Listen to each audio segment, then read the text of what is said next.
mind games with them and seeing if he can, Ooh. run in the triple tank, but they're going to be running it on offense. Absolutely, and it can definitely work in this one section of Hollywood. I think if you get the rotations round, play around the hook cooldowns especially, you're going to be in for the money really, and look at that immediately. It's going to be LG Evil just rotating all the way around, up into this upper area, playing around the shield cooldowns. They've got a D.Va defense matrix as well to brute force their way through. There's the speed boost, and look at that, not wasting any time. Already taking the fight straight into the thick of it. And Cloud9 have immediately rotated onto the point. They do not want to try and take that fight into the close quarters. Very risky against the tanky composition. Zephyr collects the first kill onto Jake.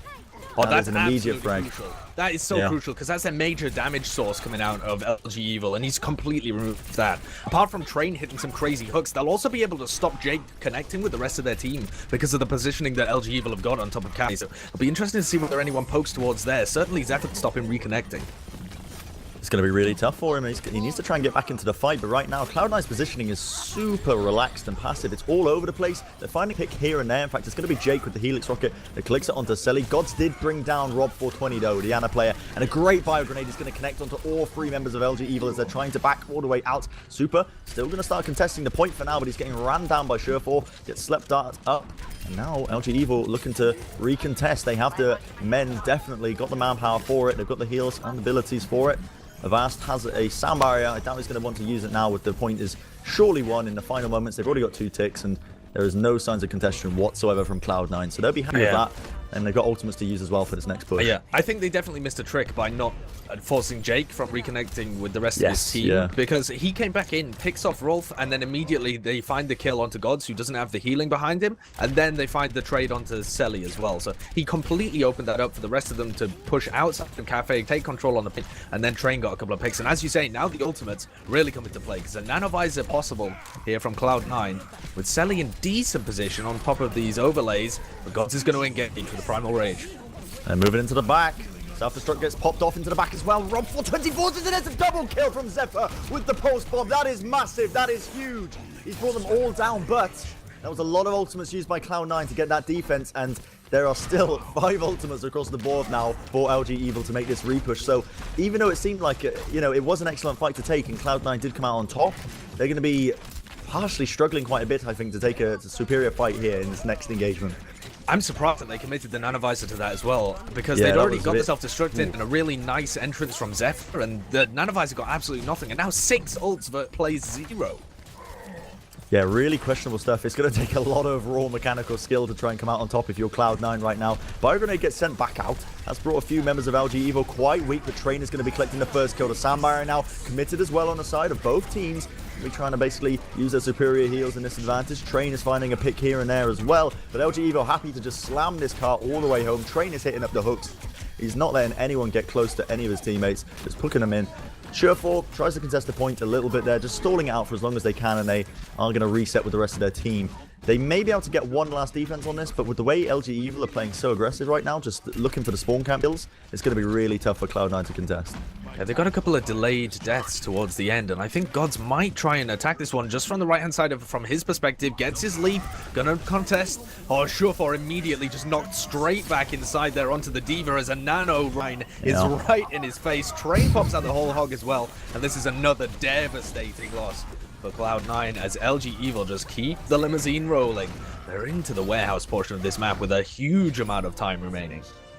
Honestly, that wasn't too bad because they're going to get these 2 kills here on the late spawners, or the first spawners actually, because they were the first ones to die in that last engagement, but they forced out a lot of ultimates from Cloud9 there, from LG Evil I should say. Rob420 ended up using a nano boost onto Super.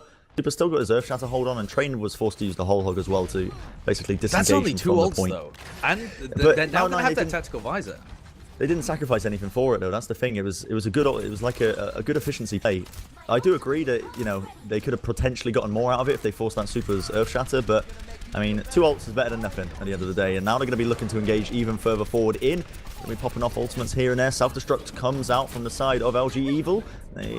Surefour as well actually going to be collecting that kill onto Train, and it will be Cloud9 actually winning this fight up pretty handedly. Ball is still in the back lines. I think he actually just killed Zephyr as a baby D.Va. But he gets slipped up. This is the worst case scenario right now for a D.Va. Adam wants to claim that kill. A couple of headshots with his sonic amplifier will find the kill. And now we've got a... I mean, it's always pretty interesting to me seeing Cloud9's flexibility and the fact that they brought in an off-tank player, and Surefour still seems to be picking up a couple of these. So I'm not really sure what's going on within their team in terms of which heroes everybody's comfortable on and why they go for certain players on certain heroes. But they're all so flexible that they're certainly making it work so far. But they need to be getting this dive happening a little more. Pressure on Avast and Rob 420 hasn't been really there too much. Selly's coming in now, though. Tactical Visor and a Nano Boost, but Volt's right up in his face. And this D.Va, I mean, it's reminiscent of the D.Va meta, and it's going to shut him down completely. Bit of a questionable self-destruct there by Vol. He just popped it off because his mech was about to be destroyed. Going to get refreshed, and he's going to be back into this fight. But Cloud9 still trying to take the fight. Rolf is really far forward there. Ends up getting picked off almost immediately. Now the Nano is going to be used. Super actually whiffs his Earth Shatter as well. In the midst of it, going to be using that Nano Visor on Jake from LG Evil's side. They pick up 2 kills apiece. Adam and Surefour going to be falling here. And actually, this is brilliant for LG Evil. Train still has his whole hog. He's going to be coming into the fight quite late, and he will be ample enough damage and movement just to push them straight off the back of it. And LG Evil, they get a reasonable time, actually. 2 minutes on the clock is definitely not, That's a very good not time to be scoffed at. Yeah, and I think for Cloud9, in terms of the composition that they were running, they're such a flexible team that I really would have liked to see them go for the triple DPS rather than the D.Va Winston comp. Because when you're running into a triple tank and you're playing dive, you're trying to maximize the damage output that you have to be able to pick off what would normally be thought of as tanky targets. So putting a lot of pressure on the Reinhardt if he extends beyond the range that he can be healed up and protected by the rest of his team. You want to try and demech the D.Vas as quickly as you can, apply pressure to the back line. These kind of things could have been possible for them, but they didn't look like they quite had the aggression with their engages, and the raw damage output seemed to be lacking from them. When you see teams playing the triple DPS, that seems to play slightly better into the triple tank. You really have to get a huge amount of hooks and play very safe with your frontline tanks to be able to avoid just kind of feeding yourself in. So that's definitely somewhere that Cloud9 could have gone, but they stuck with this D.Va Winston dive comp throughout with their double hit scan Tracer Soldier 76 DPS plus as well. And now they're in a bit of a pickle because as soon as they gave away the first point and gave themselves an ultimate disadvantage, they rolled themselves forward, and that was a pretty quick time from LG Evil. It was a very decent time indeed. I think a lot of that was LG Evil played around Train really successfully, because even when he missed his hooks, there wasn't any overextensions coming out from them, and they played around. And Train was finding the hooks as well. That's another good point to make, is that plenty of times that it was actually who was it playing on the D.Va on the side of Cloud9? Surefour was constantly getting demeched quite often just from the Trains basically pressuring. He had a whole area of effect, if you like, of an area that they just could not engage around Train, and LG Evil really abused that to its fullest. But now, as we mentioned, triple tank once again by LG Evil on the defense. No surprises there, and it's going to be Surefour. He was on the Hanzo, just going to be checking with the Sonic Arrow to see if there was any hiders, any stragglers in the building. There is not, and he switches back to the D.Va role now, and it is going to be again another mobile composition, running that 2-2-2 dive style with the Winston and the D.Va for Cloud9. Trying to find openings. Right now, the high ground is just not being contested whatsoever. LG Evil are giving them a lot of space, to be honest. Gods immediately leaps into the back lines, onto the balcony. Point's going to start to get played. Jake manages to collect a kill onto Zephyr. Very impressive stuff. That's going to be bringing down one of the DPS players, and that has actually thrown a wrench into the inner workings, I think, of Cloud9 as they immediately call disengage. Gods leaps back off to the balcony, and they really need to wait for Zephyr to get back into the fight here. They're trying to poke against the composition that has a Reinhardt, a Soldier 76, and the Roadhog. That isn't going to work. They have to play aggressive with the composition that they have, but Gods is using his leap to be able to get up into top cafe. So then he has to wait for his leap to get back up, and it's kind of just telegraphing exactly when they want to engage. They're trying to slowly take position now, and to be fair, they're playing the geometry of it fairly well. They're not taking too much damage, and Surefour is using his defense matrix to block off a lot of the spam, but they're feeding ultimates here, and once the ultimates start to get up, the LG Evil comps got better ones. Nano Boost going to be used onto Vol here for LG Evil. They move forward. Rolf does collect the kill onto Jake. That's beautiful from the Zenyatta. But Train is definitely on point with his hooks as he finds Zephyr in the midst of it. Vol was pretty much getting ignored that entire time. Now the Tranquility comes out from Rolf. He's going to be trying to keep the rest of Cloud9 alive as they're taking this engagement. Surefour going to be getting the D-Mech out onto Vol. Moving even further forward. It's already almost 2 ticks now onto the point. Sound barrier committed as well by LG Evil. They really want to be trying to win this fight now. The self-destruct by Surefour not going to be connecting onto too much. Still being contested. A very long, drawn-out fight so far. LG Evil looking to be slowly but surely actually going to be winning this one. And look at that. Immediately the call by Cloud9. Disengage. We've lost, I believe it was Rolf at the start of that fight. there was no way we could really continue to take that one. Yeah, it looked like it was starting to go reasonably well for them, but they're just using their ultimates as soon as they get them over on the side of LG Evil and keep the fight really even across the board. Adam's got his sound barrier, and it's not going to be replicated on the other side. They don't really have a support ultimate that can keep them there, but look at this aggression coming out from Evil. They thought they had an opportunity there, but then Surefall goes up top, and they can't find any tanks to play onto, and here comes the dive. This is getting a lot of effort now. Selly, though, falling, and they still have a couple of ultimates to work with, but that pulse bomb onto Super removes their Reinhardt shield, and that opens the field for the rest of C9 just to shred the remaining players.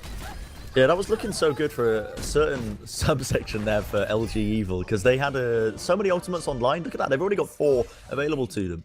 And they 100% could have won that fight, but Cloud9 realized they had 100% an opportunity to work off. Gods immediately leaped into the backlines with the Primal Rage, picked off Rob 420 before he could get his nano boost off, and as soon as that was happening, you're going to be missing a lot of damage from the triple tank compositions, and Train just wasn't quite finding the picks as well that they needed in those final moments. But now, LG Evil definitely an opportunity to engage. The positioning by Cloud9 is pretty much all over the place on the second point. And the big rotation by LG Evil is going to be the Tranquility used by Rolf to move in.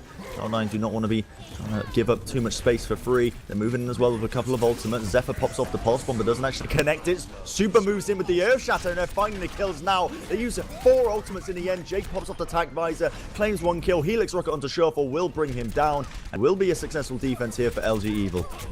The pressure of Rolf was kind of perfect, but also Rolf's positioning inside, I think he didn't really expect them to speed boost so quickly around. LG Evil have got very good coordination and great use of the speed boost from Avast to deathball up and be able to claim position when you're not really expecting all 6 players to fly into your face. Rolf got caught out there a little bit, had to pop his Transcendence, and that was an ult investment that allowed LG Evil to invest 4 of their own, and they still have this nano boost to work with. Going to be difficult to get full wipe potential out of it, though. I'm interested to see where they put it. Last time they only had 1, they put it onto Vol, but that didn't work very well. Well, Super's going to be the recipient of this nano boost. Moving in, he claims 1 kill onto Surefall. Surefall actually switching to the Genji a little bit earlier on there. And it's going to be a 1-for-1 trade as Rolf managed to bring down Jake as well. So 1 less DPS player for LG Evil here. The Tac Visor now comes out from Selly. He moves in, trying to find a kill or 2. Train's trying to leap him down, tries to go for the heal. Not quite working out for him. Still very even exchange here so far, but I think it's Cloud9 that is slowly edging forward over the side of LG Evil as they have the superior spawns. However, Jake finds a kill. The Helix Rocket again onto Surefall. He's died very quickly, almost immediately as that fight was off to the tail end of it there. And LG Evil, they don't seem to be pressured at all. The players got back into the fight. They've got the heals with it, and they seem to be quite comfortable to just hold on here. Now they're onto the triple DPS though, and this is where you can apply a lot of pressure over to Super and force Vol to peel for him, and then you open up the backlines a little bit. Here comes another nano boost, again from Rob 420. He's getting these so quickly just by healing up the rest of his team. Onto Vol, the damage output really not quite there, but they get the pick onto Adam anyway. Train with another hook, manages to get Gods. He feeds ultimate to everybody. That's to be fair, that wasn't too bad, because at the start of that fight, Gods tried to initiate with the Primal Rage onto Jake and Train in the back, and he did split them up from LG Evil, so I can understand why he was there. It wasn't too much of a feed. It was a good play from him, absolutely. Yeah. I mean, there's a lot of pressure on him as that solo tank as well, but they're not being able to split individual players away from the entire death ball. Train's actually playing at the back and could definitely be an individual person that they can get onto, but the synergy hasn't been there from their dive so far in C9. Surefall has his Dragon Blade and he's waiting for an opportunity, but he knows as soon as he goes in, Train is going to get the hook onto him. Moving in, Attack Visor gets popped off by Selly. Now the Dragon Blade moves in. Pulse Bomb as well committed, but it's going to be the actually LG Evil side that are coming out on top with these kills. Vol gets demexed, but at the end of the day, you've already lost 2 players on the side of Cloud9, and you've committed 2 high damage dealing ultimates as well to try and win that fight, and it just has not worked out for them whatsoever. They just can't seem to crack this triple DPS when really, on paper, in theory, this triple DPS should be really just having an excellent time in this section of Hollywood. But you definitely need the cohesion and be able to pressure them into a position where they're giving up a certain player that was a target. There it was Train. He committed the Pulse Bomb plus the Nano Blade, and he managed to use his whole hog and pick off the Genji immediately, so that was crazy. In comes the Transcendence now, though, and we're down into overtime. Soundbarrier popped from Avast as the rest of them try and hold on. Jake is so weak, getting pressured all over the place, but the Discord targets are not being taken down here. Gods and Adam have already fallen. Self-destruct. And Zephyr manages to recall out of it, but is going to get taken down. This is disastrous here for Cloud9 as they've been held completely in the Westworld stage of Hollywood. Yeah, really well played for LG Evil. They played that superbly. I can't fault them at all. It's a bit questionable from Cloud9 at times because like, you don't really particularly want to take a fight against the tank composition in like close quarters, and they kept doing it time and time again, because it's okay if you manage to get like a decent you know, a decent amount of burst damage onto like a support or a low HP target, but time and time again they just couldn't find the picks, and it felt like this entire game they were fighting with an ultimate disadvantage. I don't know why. It felt that way. Every time they tried to take a fight, they'd just be completely turned around by one ultimate against two. Yeah, definitely. LG Evil had great ultimate economy in the way that they were using them. I think they're a very well-practiced team with that particular composition as well. This is a team that really came to the forefront when they were playing their quad tank and triple tank compositions. They've struggled to adapt when they're playing like 5 or 2-2-2, but they've shown there that if you play your positioning well and you play in these more close quarters like areas of maps, then you can certainly make the triple tank work. And given that they picked Eichenwald further down the road as well, that's definitely going to be another strong pick for the tank compositions that they're bringing to the table. Now, the thing from Cloud9 though that I want to just suggest, obviously they only realized that it was going badly pretty late on into the fight. You know, they switched from this 2-2-2 dive over to the triple DPS, and at that point you have to test that, right, before you go and make wild changes to it. You have to have a fight where the ultimates are fairly equal, and you try and have a couple of picks and see whether it works. And at that point, once they had realized that the triple DPS wasn't really working, there was only really a minute and a half on the clock. But if they had switched Rolf over to the Ana rather than the Zen, Rolf's an excellent Zen, but they didn't seem to be following up on the Discord targets, or the Discord targets weren't able to be followed up on too well. Like the peeling was pretty good from LG Evil. So perhaps if he'd been playing the Ana and gone in with the Biotic Grenade instead, that would have opened up the pick onto Train much more easily, because he can't then just heal himself up. And he can also try and isolate the Reinhardt if you get a good play into there. So that's potentially something they could think about next time they come up against them, maybe on Eichenwald or something like that. But it was certainly an interesting clash of styles, but LG Evil coming out quite conclusively on top. Yeah, it's interesting. 100% Hollywood is a map that I would have favored for the LG Evil guys. Definitely suits a lot of their playstyles, but yeah, Cloud9 could have made some earlier attempts to make the switches into triple DPS a little bit earlier on, especially playing around the cooldowns as well. It felt like they were playing around Train quite well. Not initially at the start. They learned later on as the game progressed to play around Train's hook cooldown, but you also need to keep at the back of your mind, you know, you've got to count the sleep darts, the bio grenades, like you were mentioning, not really playing around the cooldowns too well. But I believe we are going to be going into number 2, which is actually Oasis. It's going to be Cloud9's pick. It's an opportunity for them to bring this one back potentially. And Oasis is definitely a map where, you know, you can run triple tank on certain sections. I think you can run it with decent success in University. Yeah. But reasonably, I would probably favor Cloud9 moving into this one. Yeah, definitely. I mean, two of the stages, their Winston Diva dive comp is going to be what's considered the best composition to really run on this stage, although some teams do like to run the Pharah Mercy, and that might be how we see LG Evil adapt to this one, is that they know that they can't run triple tank on any stage that isn't University, basically. And yeah.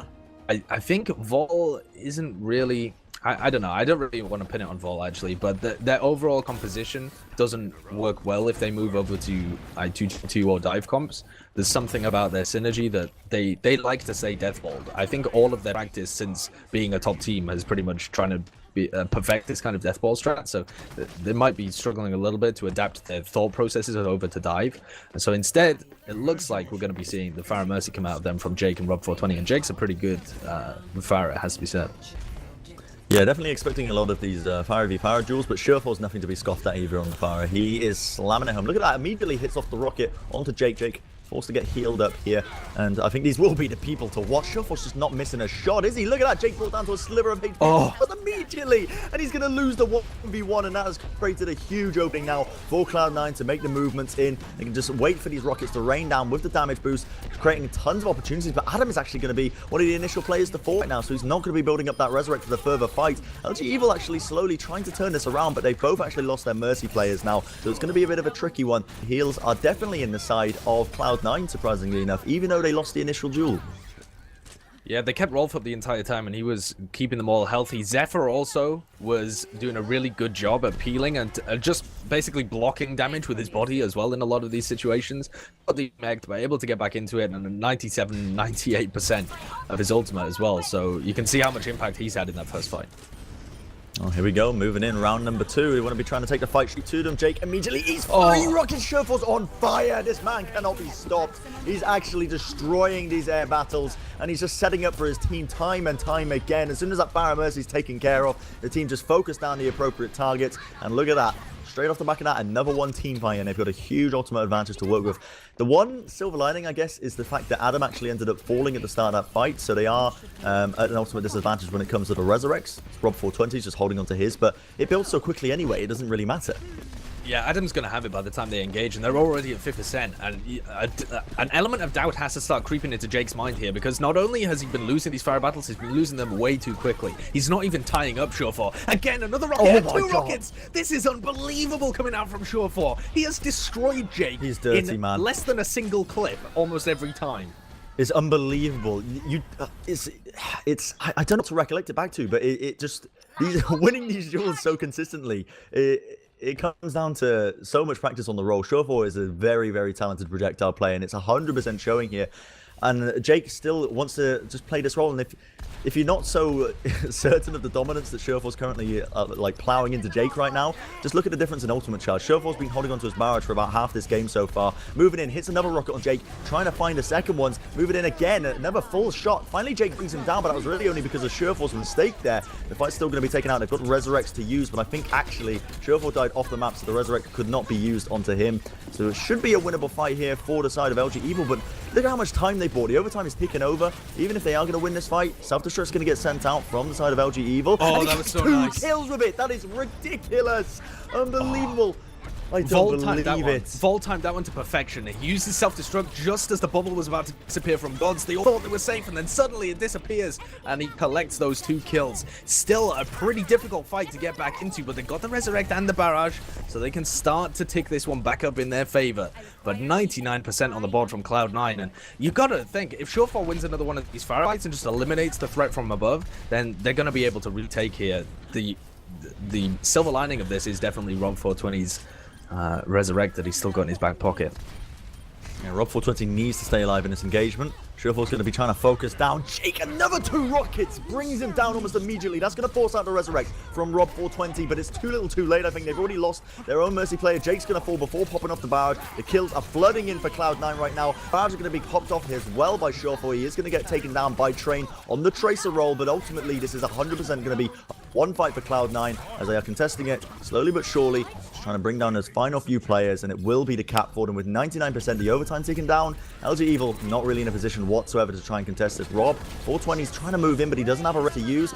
Jake moves in with the barrage, but he gets completely denied up by the defense matrix. Beautiful stuff coming out from Cloud9 here, just asserting their dominance all over the map right now.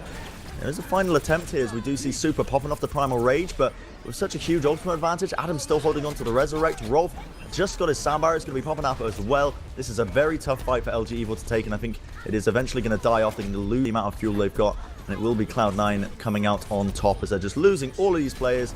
Final self-destruct comes out. Gods picking up these players, and there we have it. Finally, the overtime burns down to the final glimmers of hope, and it will be Cloud9 taking this first round. Surefour, what a machine, honestly. Unbelievable plays, and it's not just that he was winning them, but the fact normally when you have a 5v5 fight, you're fighting for so long in the air, just hitting a single rocket, then getting healed up by the Mercy, then maybe someone hits another, but then you get healed up by the Mercy, and the fight resets so often that you're essentially just tying each other up. And then it's just a 4v4 fight on the floor to decide who eventually wins, or somebody can help with the firefight eventually. But there, Surefour was just dominating. And this composition that we were seeing a lot yesterday from the North American teams, where they've got the Pharah Mercy and then the Tracer on the floor with the D.Va Winston, is super strong for Cloud9. It really fit their comfort hero as well. And we're going to see immediate adaptation as we move over to Control Center. Another map where this composition's really strong, but LG Evil going for the triple hit scan to try and counter it. Triple hit scan coming out to play. Jake on the Soldier 76, Vol on the McCree, and we've even got Train on the Tracer, which he was playing before. It's going to be tough, though. It's a tough ass. Surefour, all he's got to do is really play line of sight angles, spamming the double damage rockets. God's going to be moving in as well. And initiates for his team into the back lines. It's going to be a 1-for-1 trade as both the Winstons do end up falling. Vol also collects a kill, so currently it is going to be LG Evil in the driving seat, just trying to play these angles perfectly, but it's very tough when you don't have this mobility LG Evil, though, looking like they are in a position to retake this first point. But the trouble is, this point's so big, it's still being contested up here by Selly. Selly finally going to be falling, so Cloud9 not going to be the winners in that engagement. It will be LG Evil finally striking back with the first capture on this, at least, section. I haven't actually seen any team use this triple hit scan where you've only got the single tank as well. I haven't seen even Vol play a hit scan ages that I can remember, so this is going to be interesting. They've won the first fight, but the composition in general seems incredibly susceptible just to Gods and Zephyr going ham towards them and just baiting out Shofor and Adam. Like, don't put them in any sight lines and just try and get the kills on Vol and Jake, but we'll see how it ends up running out. They're going to certainly try to do it. Train pops off the pulse bomb, doesn't actually connect. It's going to be Vol, the quick and dirty little headshot there onto Selly. Entries that one for his team, brings down one of the players. Now it's a 5v6 fight. Resurrect is available for Adam. He's going to be utilizing that one to bring them up back to 6 players. They're going to continue to take the fight further on, but it looks like Cloud9 are turning it around. As we mentioned, very susceptible to the Gods leap in. These rockets from Shofor as well, finding so many targets. The damage is definitely being laid. And there we have it. That will be, as the point contested into the final moments, a recontention by Cloud9, turning out to a very successful recontention indeed. And this is going to be difficult for them to try and get back into this fight as well, because Vol and Jake are so susceptible to being dived. Same with Rob as well, actually. So as soon as they poke themselves into a choke point and try and get on Shofor and Adam, you've got to imagine that Gods and Zephyr are going to punish that pretty hard. And they're playing into ultimates now, including Adam's Resurrect, which should be up sometime during this fight, currently at 80%. I think it's the Transcendence you need to be worried about if you're on Cloud9's side right now, because that's pretty much the antidote to the susceptibility of burst damage. But Shofor across the map, damage boosted rockets finds Train. Very susceptible to that when you are playing the Tracer. Rob 420 pops off the Transcendence in the backlines, but this fight is currently taking place in 2 different sections. Gods now wants to return with his own Primal Rage, and they are definitely finding the kills. Remember, there's going to be no Resurrect available for LG Evil to try and reset this fight, so the remaining players are just going to jump off the edge and get quick to respawning back together so they can retake a fight as 6 men.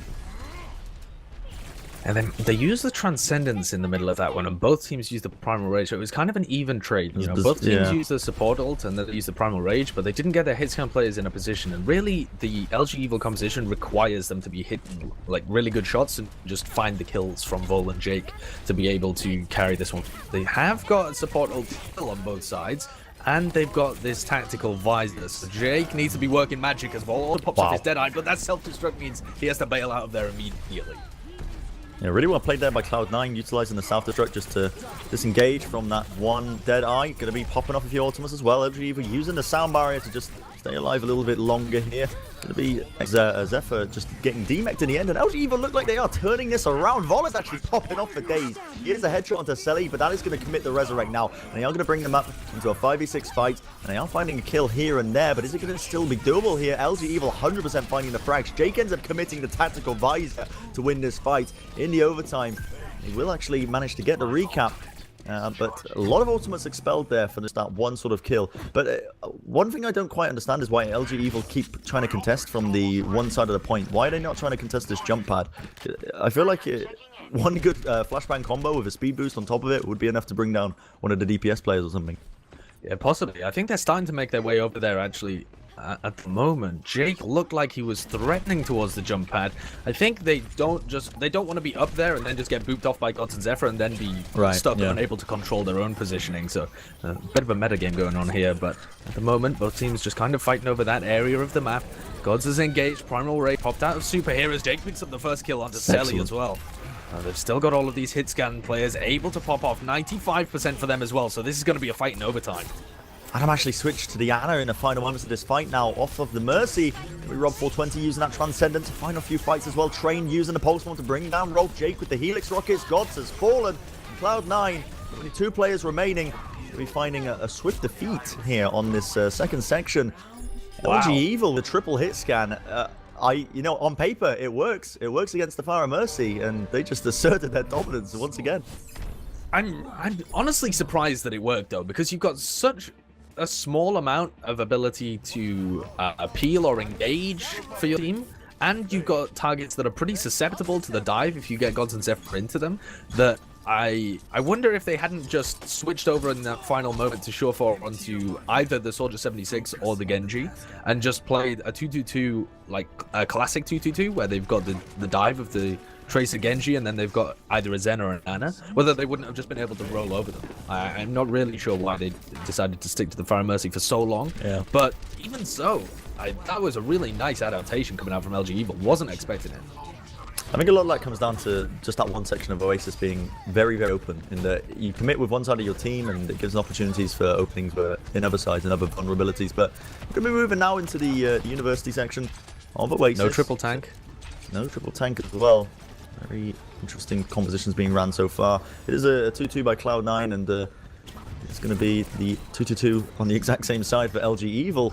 Just trying to match each other right now, but very passive plays. Neither side looking to engage just yet, just waiting it out. Now we're going to see Gods just moving into the back lines, and he might actually be able to find a kill, but no, Jake is going to sprint away, but sure, forward the burst damage does bring down Super. That's a good entry for them. It's going to mean one of the tanks down for LG Evil. They're going to have a troubling time trying to find the rest of these kills, and Sure is actually playing incredibly well. Just in this first engagement, he's already on about 60% for his ultimate. He's built it up very, very quickly, and he's finding a lot of opportunities for his team. Yeah, this is working perfectly for Cloud9. They got the better engagement, just God's able to stay alive slightly better with the dive into the back line. And they're able to chain that one forwards, and now see LG Evil switch over to the triple tank. The dive didn't work. They realized that they're going head-to-head. Perhaps they were expecting the Fire Mercy to come out there as well, because people have been running it a little bit on University, and Shuffle definitely was having success with it. But now that they've seen what's happening over on Cloud9, they've gone straight back to their tried-and-true triple tank compositions. And Jake's pretty close to his ultimate as well. Oh, hook comes out from Train. He connects it on to Adam, but doesn't quite find the kill. They're going to be moving in with the ultimates on the side of Cloud9. Shuffle with the 2K with the Dragon Blade. Brings down both the supports almost instantly. Collects a third onto Super. Good night, Sweet Prince. It's going to be a full almost wipe. Jake is I think he actually died at the start of that fight, so it must have been a full wipe there, as he only just respawned with the rest of his team. And now Cloud9 currently on about 60% on the clock. Rolf has Ascendants to use as well. Zephyr's very close to his self-destruct, which can be very useful against a triple tank, because Super can be forced into an unfavorable position, but they're looking to take this even further forward, immediately contesting the point here, Sacho. Yeah, Gods with a slight engagement, sees if he can get onto Super. Shure's looking for a dash that's going to set him up so they can get in onto them all. Rolf has to force out his Transcendence here as they're still fighting in the back line. Avast is going to reply with a sound barrier as both teams really get down to it, but Jake's popped off his tactical visor. Zephyr tried to run after him and counter it, but Rolf's already died and he's been demeched, and now there's a load more ults up for LG Evil as well. Smart play by Gods there. He leapt down to the health pack, and his Primal Rage actually reset the cooldown of his leap, so he gets back into the fight, but it is going to be LG Evil just taking all of these picks. Train now using his whole hog to try and force out the fight even further and just finally get this point, but if Cloud9 managed to get the overtime ticked over, 1 more % will do it. I think it's a pretty good fight for them to take. LG Evil only just about to contest this now and get the recap for the first time on this section. Bearing in mind, LG Evil, they've got a few ults to use. They've got the, of course, the Earth Shatter on Super, Rob 420 with the Nano Boost, but who you can use the Nano Boost on? Who's a good target here? I mean, I really don't think Diva's a good Nano Boost target, and Jake is nowhere near to his tactical visor either. I think he might. This is one of the situations where you might have to use it on Vol and just get Vol to chase down Gods when he engages and see if you can get in onto him. But he might he might have to just try and counter Selly when it comes in. The ultimates are just so strong on Cloud9. In comes the self-destruct over the top, forces them to back off. The Earth Shatter doesn't quite catch anybody on Super, and they're already falling. This Dragon Blade finding its mark as Avast falls. Jake with the Nano Boost couldn't find anything as well. And this is Cloud9 retaking the point, surely to go up 2-1 in the series. They get the final little stragglers down. Overtime ticks. Avast making a final effort towards the point, but he's one lone Lucio. What more can he do? And 2-1 for Cloud9. Yeah, that was going to be super hard for LG Evil to try and come back off. Even if they did have the Earth Shatter and the Nano Boost, like, they didn't have a good Nano Boost target. The Earth Shatter from, who was Super, ended up just beefing completely. It was a bit questionable, actually. I watched it from my perspective, and I thought it would have caught onto Selly, but Selly actually just sprinted straight past his shield, and it didn't connect onto anyone. So yeah, great fight by Cloud9 there, utilizing everything they had at their disposal for one last burst. And now we're back to the section where we actually saw Cloud9 with a very dominant performance, mainly Surefour on the Pharah. They are, on the side of LG Evil, looking, at least prematurely, to be matching them head-to-head again with these aerial battles. Would you agree with this? Is this a bit questionable? Risky. It's so risky, but at the same time, you can't run this triple hit scan that they use to counter it on the other stage, because you just don't have positioning for it. You've got much tighter choke points, and you don't have the same sight lines available at all. So Jake's really got to dodge and try and keep Surefour engaged for as long as he possibly can. Oh, they are going to collect the first kill onto Train and South. Still trying to find these kills again. Putting in a lot of damage. And this time Sureforce actually seems to be not focusing on Jake too much, but just really laying down the ground support for his team. These damage boosters, rockets, really do just lay down mayhem on below, and they're already finding the picks. 100%. And now, once they've cleared down the ground targets, they can just focus on the air, and it's going to be Rob420 falling and Jake suiciding with the rest of his team to get the respawns back with them. And off that initial engagement, Ali has built himself up a pulse bomb. Adam's very close to a resurrect just from that first engagement. These two of the fastest building ultimates in the game. So Cloud9 setting themselves up for victory pretty early on here. Surefore's just got the ability to go for whatever he wants, because Jake's aim so far has not made Surefore respect it. Like, he can just shoot these targets on the floor, or he can choose to target Jake, and he's not worried about being taken down. Yeah. So he can help the players on the ground if he absolutely needs to, and that's what he did in the first fight. For now, though, both Pharahs tying each other up in the air, and Train starts with the first kill onto Gods. Is that going to take Surefore's attention away? Perhaps he needs to help, but no, here comes Adam with the resurrect, keeping the rest of his players alive. And Rob420 was on 99%. And unable to get that one taken out in the perfect time. Yeah, absolutely. Just literally millisecond plays sometimes when it comes to Overwatch. If Rob420 stayed alive just a little bit longer, that would have been a full reset, 6-man res. Potentially LG Evil could have taken the fight once again, but they do have the res now for the next fight. Adam was forced to pop it off to try and win that one, so they are coming into this with an ultimate advantage, but they're up against a lot of opposition. We've got Rolf with almost a sound barrier. Gods has his Primal Rage, and Gods has been having a lot of impact with his Primal Rages these games, I will say that. Still, look at this. The initiation comes in by LG Evil. Vol collects the kill on Rolf. That's pretty big, meaning no sound barrier for the remainder of this fight. Adam is about 30% away from his wreck. It's going to be the barrage popped off here by Sureforce. Seeing if he can find the kills, and now finding the resurrect comes out from LG Evil, but Selly is definitely on point. Picks up a 2k onto a Vast. He just kills him over and over again as he got resurrected. Now, still popping off these ultimates, but Cloud9 looking like they are currently in control of the game. They've only lost a single player. It's had them with a few percentages off the resurrect, but they are just winning the fight regardless. Self-destruct now popped off once again by Zephyr. They're going to be happy with that one as he collects the kill onto Jake in the final moments. With 95% on, this might just be curtains for LG Evil. I don't think they've got anyone to contest it whatsoever. So Cloud9 winning that one very handedly on their map pick.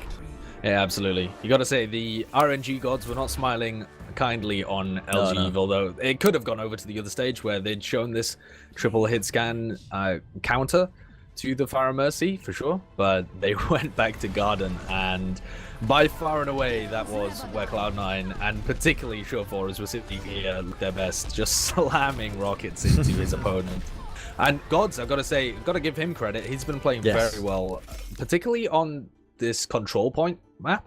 I feel like he really wasn't having the same impact on Hollywood, but that was because of the geometry of the map. I think the way that LG Evil were playing with their clever positioning, where they're not really playing from inside a building and only taking the fight really once they come knocking on the door. You can't Winston jump through a door and try and distract people or get into their backline or anything. LG Evil playing so well in terms of their positioning on that map, but forced more out into the open on Oasis and punished for it as a result. Yeah, I'm actually super impressed with Gods. His performance, as you mentioned, on Hollywood can't really be based on him. It's more or less the map design.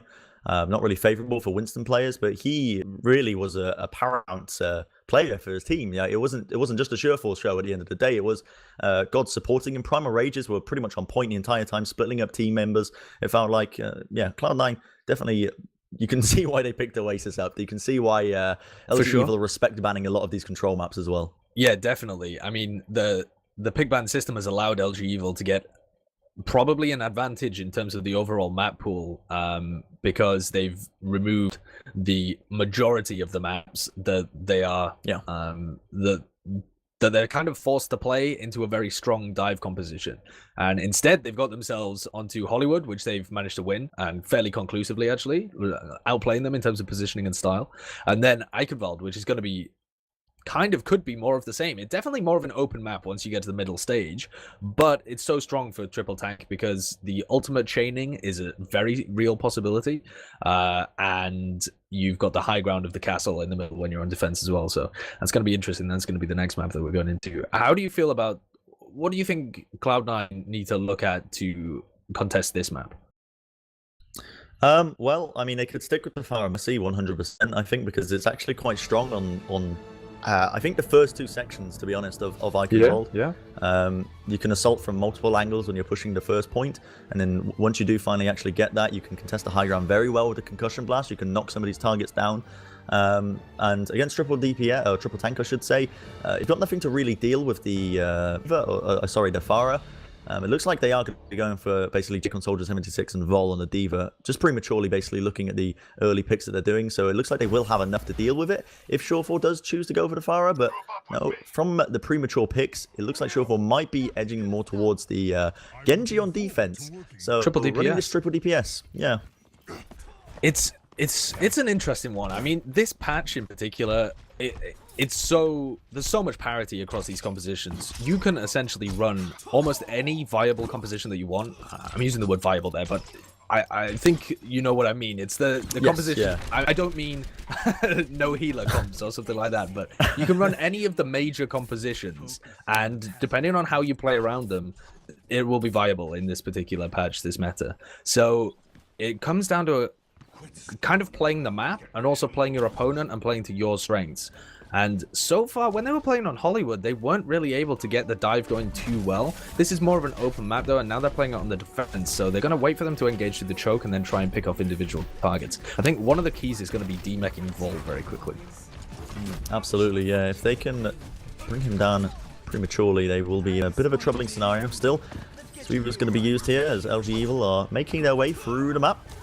Through the choke point, pretty much uncontested. That's a great bio grenade from Rolf. That is actually huge. The amount of damage they put into them now. Rolf 420 is going to respond with his own. He's actually collecting the kills for LG Evil here. The dive was attempt here by the side of Cloud9, and they definitely had the opportunity to do so. But now that the bio grenades faded off, LG Evil in a very strong position to try and contest this even further. Vol moves forward, is going to get decked out of the way as Surefour swift strikes through him. But Super is now contesting the point, and they've got really nothing to try and show for this. Great sleep dart onto Adam is going to basically catch him napping in the end, bringing them down for his team. Again, the bio grenade going to be keeping them nice and chipper, but Cloud9 with the recontention here, even with Train with that final frag at the end, it's not going to be good enough. Great, actually, recontention by Cloud9 there. Yeah, definitely. I mean, our eyes lit up when we saw that biotic grenade, and so did Cloud9's. But they got baited in, and you do not want to be fighting LG Evil when they're running this triple tank comp inside a building. And you saw there that their positioning, they know exactly how they want to play this map. LG Evil are going from house to house. They flew straight from the house where they got the biotic grenade with the mini health pack all the way to the hunting lodge immediately, because they want to play inside buildings, inside tunnels, bait players in, see if they can get a hook. And again, the positioning. They're playing this outside of the open areas so that they know that if Cloud9 dive and try and take a fight, they've got the advantage. Zephyr, I think, was going for a pulse bomb play there, and that's the initiation for LG Evil. They move in with the nano visor. Jake with the Helix rocket collects 2 kills. Rolf and Selly going to be falling. Surefour tries to respond with his own nano blade, but he only collects Jake in the end, and it's going to be LG Evil with a much superior fragging capable position. Right now, they've already got all these kills just flooding in for them. Zephyr is about, he has a pulse bomb, but with this point just capping up so quickly, it's not going to be good enough. And LG Evil will get this first point. Look at this, Brett. What's Surefour playing? He's going for the Sombra play. This is super interesting. Now, I haven't seen teams play this too much on Iconveld defense. It didn't look like it. Has he just run all the way back to spawn? No, he's hacking health packs. He's got a large health pack inside the castle as well that he can work off. And the idea here is just to build up the EMP and deny a lot of health from LG Evil. And then you've got the EMP to engage with and completely destroy them, because they're a very ult-focused offense here. Yeah. I like it. There's a lot of targets to a hack on the right member of the team. Basically, what I'm trying to say is there's not a lot of wrong targets for a hack right now if you're running a Sombra against these players. Zephyr drops off the pulse bomb, package into Super's face, and does bring him down. Vol goes for the flashbang combo, but he doesn't actually find the kill. In fact, Surefour manages to get his way out of there, manages to translocate away. Still, the fight's going to be taken here. Drake with the Discord Orb on him, forced to back off for now, and LG Evil being forced into this little corridor here. Now they're going to be speed boosting round. I think Avast has actually been hacked up there as well. Meaning he can't actually pop off that sound barrier that he has, and they do realize they have the sound barrier now. Cloud9 have backed down prematurely. Surefour is about 70% almost to his EMP, and that will be built up quickly for this next engagement, I think. The issue here is that they weren't very confident diving even when they had all the damage on their side. Oh, the nano whole hawk coming out. Blasts gods away. I don't even know where he ended up there. Oh, hooks from Train coming in as well. But there's the MP. Wow, that's incredible by Adam. As well, Adam. Oh with my two God. of them just falling to the deep abyss. I don't even think Surefour needed to top off the EMP there off the back of Adam's play right then. That was 2 environmental kills on big targets. Super did not have the opportunity to get off his Earth Shatter because he just fell to the deep, murky depths of Eichenwald. And my goodness, Cloud9, they've got ultimates to use here. Zephyr has a pulse bomb. If he manages to get that early on onto Vol or Rob420 or even Avast or Jake, they're going to be swimming and they're going to be laughing all the way to the bank when they're winning this next engagement. But here we go. Once again, LG Evil looking to take the fight up into this close quarters area. Rolf actually picks up a kill onto Jake. That's huge. And that is the initiation call being made. Super's very weak. Just trying to collect that kill onto him. The bio grenade gets him up, but immediately going to be losing these players actually as they take the fight even further forward. Losing Jake that early on means it's probably going to be a lost fight. I mean, 9 times out of 10. And the castle area that LG Evil are trying to play from has huge amount of flanking routes, so it's not like they're actually well defended. Previously, when they've been playing inside houses, it's mostly because they know that Cloud9 can only approach from one direction, one doorway. But as soon as they're inside this castle, they're playing almost against 2 tracers, because Surefour at that point can play and flank and put damage into their backs like that. And so it becomes very difficult for them to get targets down, especially when Wolf's hitting shots like these with the orbs. That's the second time he's deleted Jake from the map. Gods just did an incredible bubble to save him from the hook combo as well. He pops off the Transcendence. Vol ends up using the Deadeye, which is enough to burst them through. He gets another kill off the Surefour. They might be turning this around for them. Even after that superior play from Gods himself. The charge comes in. Gods is very low, just to beat down Super in the close quarters, but they're not quite finding the rest of these kills. Cart as well is not really getting pushed in or contested too much, but Vol is having a whale of a time. Just popping off all these shots, and LG Evil in a very solid position now to just push it all the way forward. I want to highlight that a hook onto Rolf. It was such a good play by Gods. It was perfect bubble placement to block the full damage shot. Yeah, that's like next level Winston stuff, isn't it? But here's the thing. Cloud9 there were taking a fight where they didn't even have the EMP. That was just a normal dive from them. So now they're going to get it in. Oh, Surefour hitting that EMP. Onto 3 of them. Train, though, and Rob weren't caught in the middle of it. Avast and Super definitely have. So now time for the dive. And Super down into the river. The River Eichenwald, perhaps? Is it named after a river? Who knows? The River Eichenwald. Maybe. I mean, the castle's built on one, so who knows. But Zephyr, in that previous engagement, got off the pulse bomb with the sentry, popped it right onto Jake with the nano boost onto him. He popped off his own tac visor. 2-for-1 trade with one of the fastest building ultimates in the game. I think I'll take that any day of the week. And Cloud9 looking to be pretty strong right now. There's only 30 seconds remaining. Bearing in mind, LG Evil have a lot of ultimates to use. Oh, Super's back in this next fight. What a boop! Super actually gets knocked off by Adam again. Adam is playing on point today. It's unreal. And LG Evil, they've got no choice but to play onto the enemy spawn points. Now that's going to be initiation. Moving in. Rolf again with the cross the map orbs. Kills Rob420. He's absolutely on a mad. Well, supports of Cloud9 are on fire today.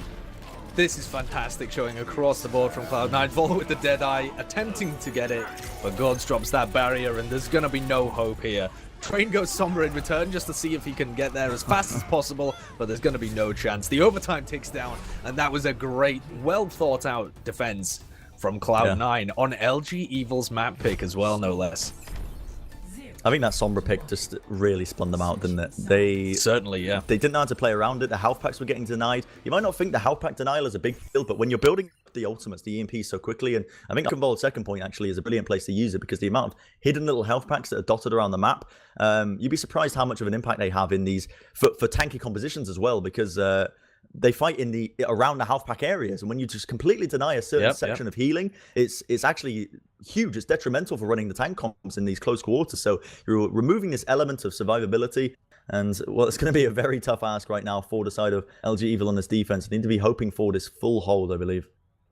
It also wasn't like Anubis or Volskaya or something where you have it up all the time. It wasn't like every time LG Evil went in, they were facing an EMP. They weren't getting outplayed in that sense. It was more of a risky pick off the Sombra because he didn't have it for every fight. But even when he didn't have it, they were finding really nice flanks from Surefour and Zephyr, getting behind them with the Sombra and Tracer and ripping them apart from all angles. And Rolf was hitting some nutty orb. Oh my god, he was insane. He was going toe-to-toe with Jake on the Soldier 76 and wrecking him with orb headshots. So that's not the kind of thing that you can normally rely on a support to do. Yeah, he was absolutely destroying Adam as well. The amount of environmental kills he got in the final moments. It sounds like, honestly, now that I'm reflecting back on our casting so far, it sounds like we're the biggest Cloud9 fanboys in the world. But honestly, they do deserve it. They've been playing phenomenally. And LG Evil, I'll be very curious if they can actually turn this around now with this defense. They're still going to be opting for the triple tank, which I think is definitely more than viable for running on this first section. And there's definitely opportunities for a full hold if Cloud9 can't find the opportunities. But given what we've just seen, I'll be very shocked if they can't at least find at least one opening to exploit. I think they've got a chance here, though. LG Evil are full holding them. They can play around the primary choke points in the houses and then fall back to the hunting lodge, and they've got a lot of room here. It's going to be difficult for them to get openings and dive onto them, even with this triple DPS comp. So they need some really huge individual plays, I think, to open this up. They play so tight-knit. Their positioning's so good on LG Evil. God, he leaps into the back line. He's going to be playing around the balcony again. You see, LG Evil just playing around these close corridors, these quarters gameplay. But Cloud9 is spread out all over the place right now. They're going to start to contest the point. Certainly the attempt is being made here. Now they're going to be leaping onto Vol into the top section, trying to bring him down out of his mech. They do successfully do so. Bio Grenade comes out, but it doesn't actually heal him up. They're still trying to take the fight even further forward. Surefall moving in, gets the headshot onto Train, will bring him down, and the burst damage they now have with Laugh should be absolutely overwhelming for the side of LG Evil. Indeed it is. Surefall, he's got his Dragon Blade already, and it was just the first attack. I really felt like they would fall back to the lodge rather than that corridor there, because as soon as Volk gets demeched and the defense matrix removed, and defense matrix is fantastic there because you just have to hold down right click and you're deleting damage from all 6 of your players. But as soon as he got demeched, Surefall's just able to spam them, dash through them, get dash resets, etc., and there's no hope of recontesting. Now LG Evil going to speed boost out, see if they can take the fight straight into Gods and Raw. Good play by Train. Yeah, well played by him. They're going to be facing ults, but as soon as they're getting picks like that, LG Evil removing the ability for Cloud9 to use them.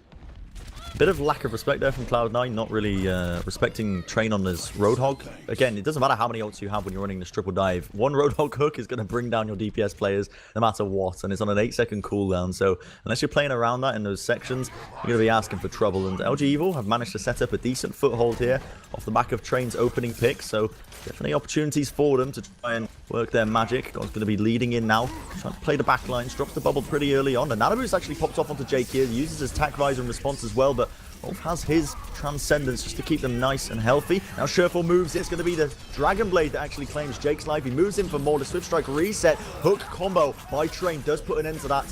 Pesky ninja plays, however. The self-destruct now does actually manage to collect a kill onto Zephyr. Quite surprised by that he couldn't actually get out of the way of it, but this is looking okay so far for the side of LG Evil. Soundbar is going to be used as well by both these teams, as it's really just trailing off into the edges of the map now. Avast gets a little boof off into Selly, brings him down as well. Still trying to take this fight. I think this is actually suitable for Cloud9 to take, given the fact that their spawners are so close. And Gods just went on an absolute mad one. He just jumped off the edge of the map, I think, or Train bricked up the kill there. And interestingly enough, this fight was still ticking off. They actually switched Surefall off onto the Sombra again. Yeah, they have, and he's already at 50% ult, but LG Evil look like they're going to get out on the positive side of this in the end, especially with that Earth Shatter that catches Adam. He's going to be put to bed. They're still fighting this one, but both teams are perfectly happy and capable of fighting this kind of high aggressive, high tempo play. Eventually, the spawners should come out in favor of Cloud9, but LG Evil don't really care. They're just delaying this for as long as they possibly can. 3 minutes left on the clock here, and they have to block it before this next checkpoint. And they're going to be playing into the Sombra. This Sombra is really deadly. Has the EMP as well. Yeah, that's almost a one fight. This is going to be tough for them. Essentially is like, if you get off a solid EMP, it is almost like, it feels like about you got an 80% chance of winning the fight almost every single time, unless something goes disastrously wrong. It's honestly one of the most powerful abilities in the game. And LG Evil now looking to speed boost in into the upper area. There's the EMP, collapses onto all of them there. Adam tries to back off, but it's going to be the tag visor from Cell. Train does get an excellent hook. Actually lifts Rolf into the depths below when he was transcended it up, but it's too little too late for them, as they are all going to be falling like dominoes just straight below them. And this is a scary situation for LG Evil. Look how close Cloud9 are pushing this in. I don't know if they're going to have it either. Frost Bomb comes in, Jake's moving in with the Nano Boost as well, and they just can't contest it in time. Disastrous mistake there from LG Evil, and Cloud9 just looking silly, doing press-ups on the cart. He's happy. He's a happy chappy. That was LG's map pick as well, so impressive stuff by Cloud9. Yeah, definitely. Cloud9 showing that they have hidden strategies up their sleeve. I haven't seen much play from the with the Sombra from them yet, but Sureforce certainly pulling it out there, and you can tell that they practiced around it. They know when they want to bring it out and how they want to play. The executes and the timing when they're using that EMP was this is that dirty pretty good. Oh, that's an instant fight. That's just instantly won the fight for them. All the supports on the side of Cloud9 played insanely well for this section. They really did. Are you counting the Sombra as a support there as well? Wow, you could. Yeah, I mean, yeah, definitely. Some teams, some players definitely think that it fits more into the support role, and the Koreans have tried playing it as like the solo healer. There we saw it as the triple DPS, but you're switching one of your DPS players over to the Sombra. Worked really well. I particularly liked it. Like, they were really abusing the open areas to try and just dive straight into LG Evil, but then also abusing the EMP on both offense and defense. So it was very nice cerebral play coming out from Cloud9 to take the opponent's map pick as well. And now we're going into Watchpoint Gibraltar. That's going to be our next map here. And for sure, that is a map that maybe more than any other that comes to mind is favored towards aggressive verticality and dive compositions. Yeah, Cloud9 are going to be having a field day in theory on this map, because now LG Evil are going to be forced out of their comfort zones, because you don't really want to be running tanky compositions on Gibraltar, just because then you've got no way to contest, the spaceship, no way to contest the high ground. There's so much high ground on every section that it's almost, suicide to just run a sort of tanky composition unless you're playing it exceptionally well. So Cloud9 are definitely going to be, I think, one of my pick at least to be winning this next engagement. It is their map pick as well. Not too much of a controversial call, but especially after the performances we've seen from them so far, they've been playing on point.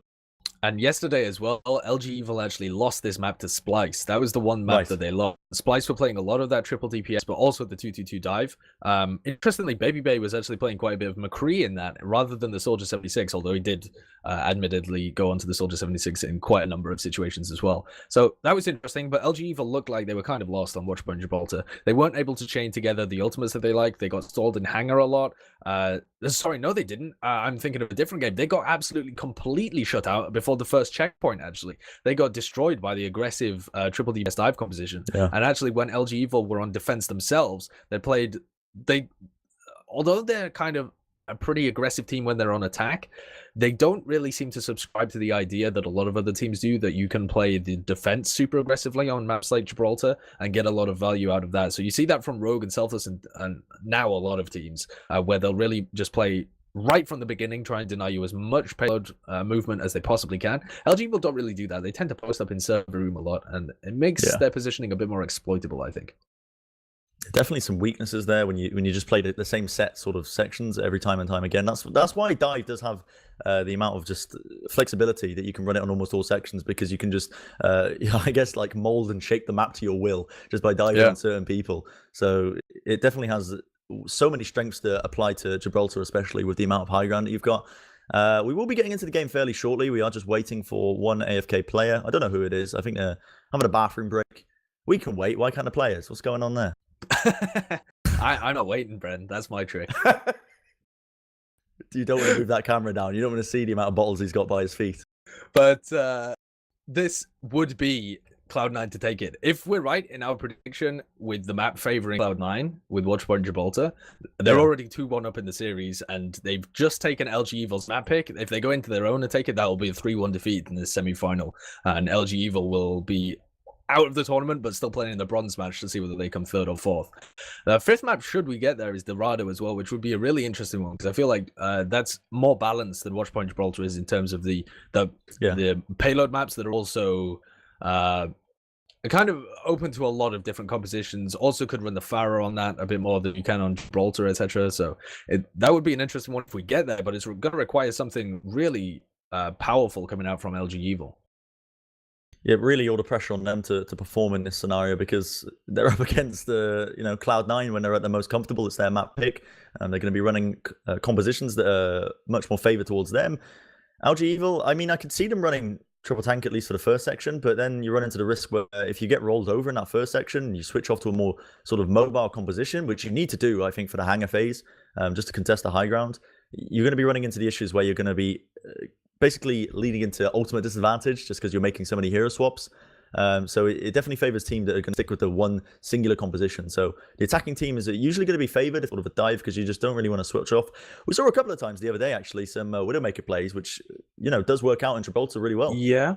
That's true. I have no idea who would play that over on LG Evil, actually, if they're playing it when they're attacking. I guess it would probably be Train or Jake. As far as I'm aware, they don't play that. I haven't from them, but certainly does play well into triple DPS or those kind of dive compositions because you've got a lot of low health targets that you can immediately pick off.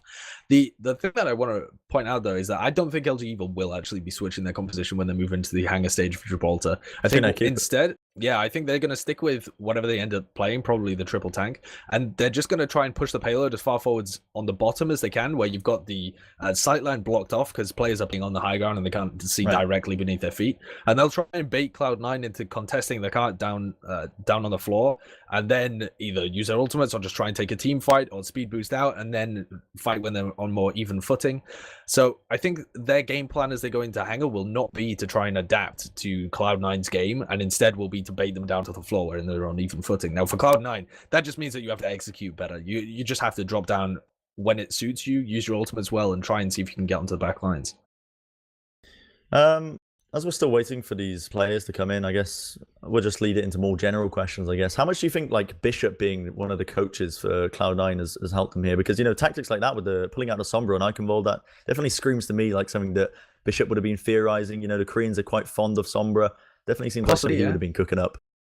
It could well be. I think it's... I don't know, obviously, how much of that is Bishop, but definitely there is a brain behind Cloud9 that's not just the individual players as well. And the fact that I personally find it quite interesting that it's Shofor that's picking up the vast majority of the flex role now as well. So although Zephyr has come in and he has the off tank and also the tracer that he can play pretty well, the majority of the compositions are actually being facilitated by where Shofor is moving. So when they're playing the 2-2-2 Winston Diva dive like they were on Hollywood, he's moving over to the Diva, which I find really kind of in equal parts strange and interesting, because you would expect Zephyr to pick up that role and Shofor to be on the Tracer or the Soldier 76. But then he also moves over to the Genji and he moves over to the Sombra as well. That could be anyone else on the team. My theory is that he's more of a calling, decisive role within the team, being a native English speaker, and that's why he's the one that's flexing, because he then controls the composition in that sense and can call the engages and stuff like that. So that would be my theory. Not backed up by any evidence, just backed up by observation. It makes sense. It makes sense. The communications issues when you're putting two Korean players into your team, a heavily English dominant team, then you're going to be running into those communications problems. So yeah, on paper, makes sense. 100% of the way. We are going to be going into Watchpoint Gibraltar. This was, of course, Cloud9's pick, one that they are completely favored on, and they are currently one match away from winning this semi-final between them and LG Evil. And this is single elimination. There's no crawling back off to the lower bracket here for LG Evil. They are firmly, they've got to win this. It's all in, basically for them right now in this situation. Yep, there's no comebacks. They get to play in the bronze match later on, casted by ZP and Hexagrams. That's going to be our third game of the day. Should they lose, I mean, there's still a chance for them to come back into this one. Talking like they're losing, but... Well, they're definitely not favored in this map, and I think the balance of probabilities would suggest that their backs are up against the wall. Cloud9 in a good position to take this. It's certainly their series to lose, but that means it's LG Evil's series to come back from, and we almost saw it on the first day in that quarterfinal between Immortals and CLG. We saw a ridiculous comeback, just stopped at the final moments. See if LG Evil can pull off something like that, but to begin with, they're going to be on defense, set up with not their usual, though. They are set up in the server room, but they're set up with a more 2-2-2 style, but super involved. They're kind of sandwiching these players. They don't know who to go for here. Very passive setup so far by the side of LG Evil. And they are running, actually. That is actually an incredible reflect from Jake. He just got onto Sherfall there. Sherfall went for the shot on him. He got the headshot reflect onto him instead. That's amazing. Oh, my goodness. He pulls that out of the bag immediate. That's got to be a confidence booster for your team. But yeah, it's going to be LG Evil running this sort of divey composition. You predicted that they would sort of stick with the tanky compositions, but it looks like they're favoring the more flexible roles instead. They definitely can run these sort of more divey compositions, but we'll see if they actually come out on top over the side of Cloud9. Cloud9 getting contested very heavily in this upper area. Rolf's in a bit of trouble, gets rammed down, but it's actually going to be them coming out on top again. You've got to remember, Watch Point Gibraltar is one of those maps where you can play very aggressively on the defense, and corners are so close that you can just get straight back into the fight. And interestingly enough, Surefour again running the Sombra plays on this first attacking point of Gibraltar. Yeah, this is going to be interesting to see how that one develops, but for now they've won that primary fight. Vol and Super were doing a really good job actually with their double dive from the top. They're playing around blue box and then went aggressive. But in the meantime, Cloud9 had dived into their backline and shredded them to pieces, just picking them up afterwards. Surefour now with his EMP. First one on the board along with Jake's Dragonblade. Dragonblade already out though and found Adam. EMP comes out and a lot of these players not going to be able to use their abilities. But Vol's still finding picks. Train as well, just with their default attacks. And they're kind of turning this one around.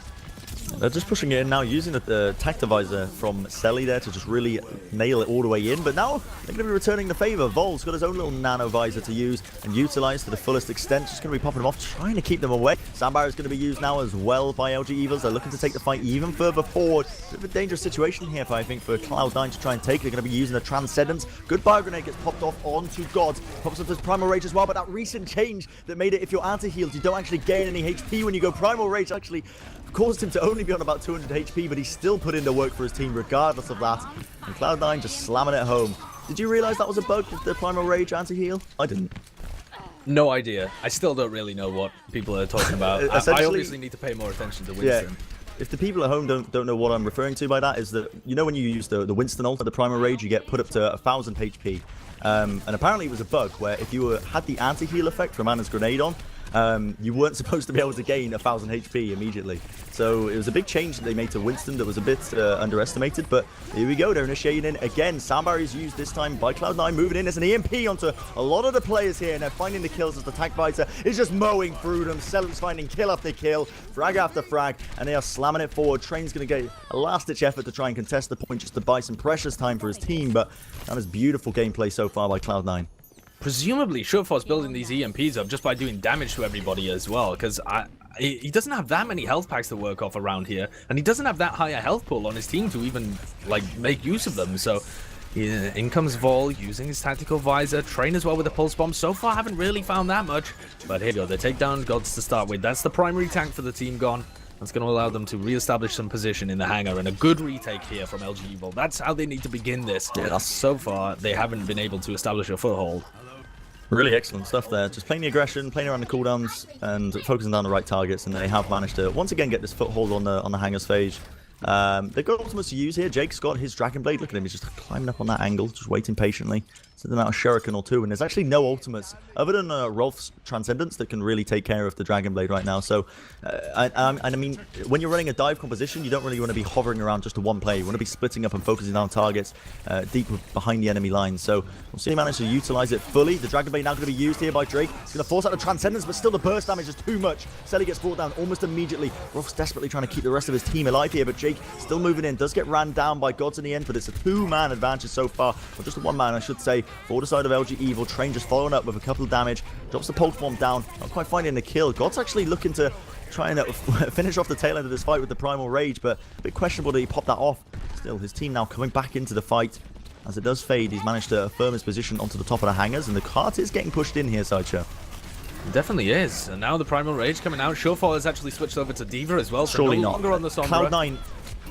Adam's just backcapping it. They haven't even realized.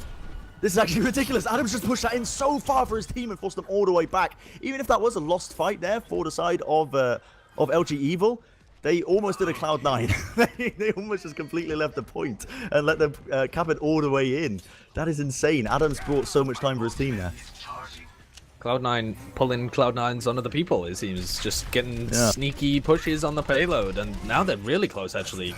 They've got Rob 420's ultimate to work with on the defense, but a lot of ults to work with as they're attacking. Tactical visor from Selly, but good positioning from the rest of Cloud9, and here comes the pop out from Rob 420's Transcendence, keeping everybody alive. And still, these teams just kind of prodding into each other, but this should be the advantage. Cloud9's Rolf moves forward, keeping everybody healthy. A lot of the teams just poking, but eventually it's going to be LG Evil the fall here. They can't outlast both of these support ultimates. Yeah, nobody's focusing down Adam or Rolf right now in the tail end of this fight. You know, Vol's doing a decent job on the Soldier 76, but Cloud9 initiating in there with the Samurai in the final moments, really keen to just retake that fight, not taking any chances, and they are indeed going to be able to push it in and claim this second checkpoint. So they've got a bit of room to work with. Now we're seeing Surefour switching off onto actually the D.Va. I'm not sure when he switched onto that. Was he on Genji before? Who, sorry? Surefour. Surefour went from the Sombra over to the D.Va, yeah. Sorry, Sombra, right yeah, at the correct, beginning. yeah. As soon as they were attacking the hangar stage, Surefour went from Sombra, like, as soon as they lost a single fight in the hangar, he went back onto the D.Va. Well, Jake has a Dragon Blade, might be using it in the back lines. He leaps in there, trying to claim the kill. Adam, Afterstroke comes out as well, but they're not quite finding these kills still. Finally does pop it off, and he's going to claim the kill onto Adam. Puts in a decent amount of damage as well onto Selly. Finishes him up, and it's going to be a complete wipe there for Cloud9. Good defense. Jake just really... actually, that was the only ultimate they used there, was Jake's with his Dragon Blade. A lot of burst damage onto the right targets.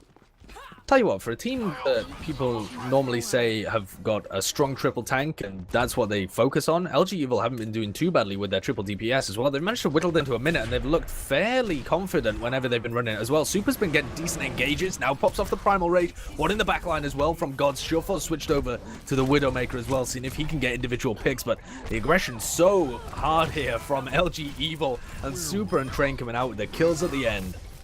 Yeah, LG Evil are playing this this sort of dive composition like it's just their, you know, the second skin, if you like. It's actually incredible to see. Super moved in with the Primal Rage into the backlines, focused on the exact right targets. He brought down Rolf because Rolf doesn't have an escape mechanism when you're running the Zenyatta. Gods actually chose to focus down Vol in the Soldier 76, and he could just hop off the high ground, sprint away, and he was really happy and healthy. Now going to be initiating in once again. Sound Barrier this time going to be used to aggressively go in from the side of LG Evil. It brings Zephyr out of his mech.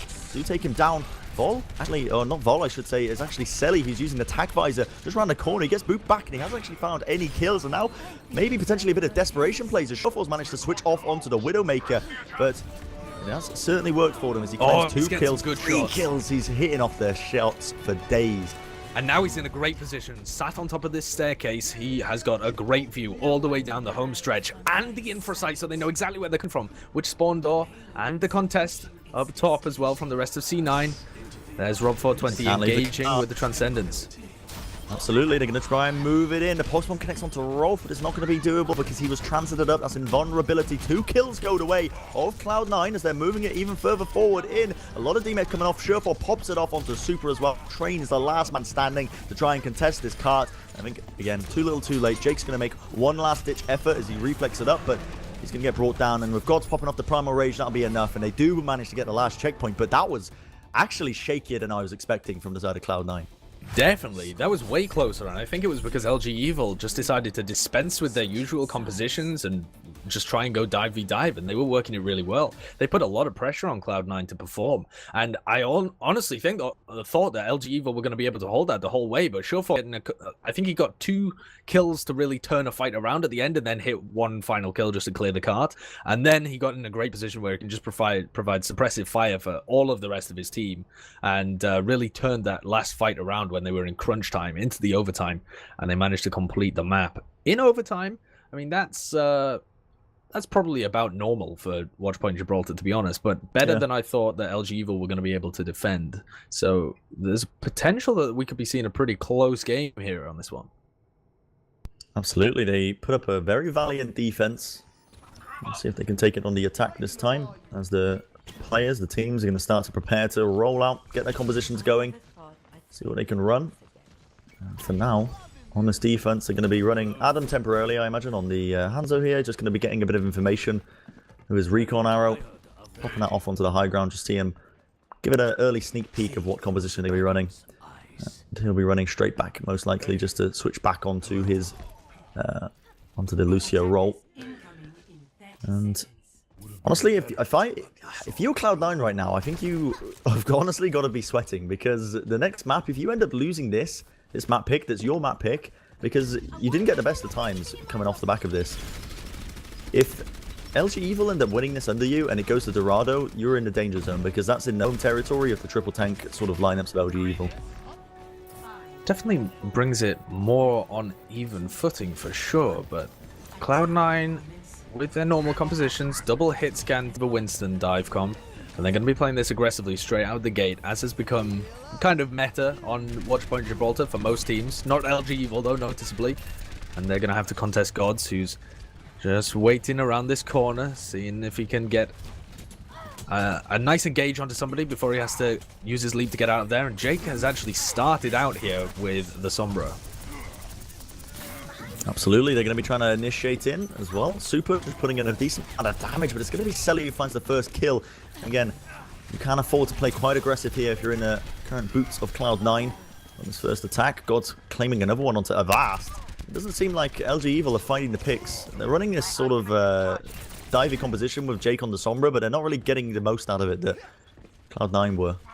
No, they're running a Sombra and a Tracer, and it's actually quite difficult to get them in a position where they can attack Cloud9. They don't have the verticality of the D.Va in their comp at all, and the reason that it was working so well for Surefire when he ran out on attack is because they weren't defending this far forwards. Surefire and Gods are putting so much pressure on them, and that just allows Selly to free fire from up top. It's putting so much damage out onto the rest of the team. So far, this defense has been excellent. At some point, I mean, Jake now has his EMP up, so you don't want to go for any kind of composition change here. They just want to see if they can get value out the EMP.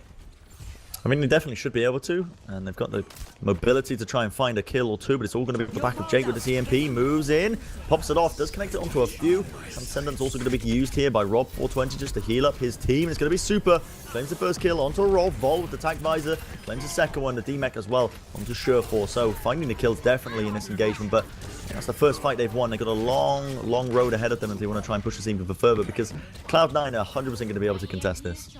Yeah, they definitely are. They're going to be able to bust out the top, but Surefire respawning on the Roadhog, so that's an interesting one. He's going to have to hit a lot of decent hooks, but he's going to be playing from the high ground. Should be able to play his position in fairly well. They're definitely going to be able to engage back onto this by virtue of holding so far forward to start with. Oh, he gets the hook onto Rob 420. That's ridiculous. What a hook from Surefire. Instantly makes that pick viable. That's a dirty hook. That's the kind of hooks that honestly win you games at the back of that. Still, LG Evil going to be trying to move into the back lines and see what they can do. They do claim 2 kills, and the EMP is going to be popped off here by Jake. They want to try and take this fight, but I mean, that's honestly a bit questionable because the players are so weak. It was just Jake and Super left alive onto that card to try and contest it. It wasn't really working out for him. Maybe he's going to switch off the Sombra now, but if he doesn't, it's really just a wasted EMP.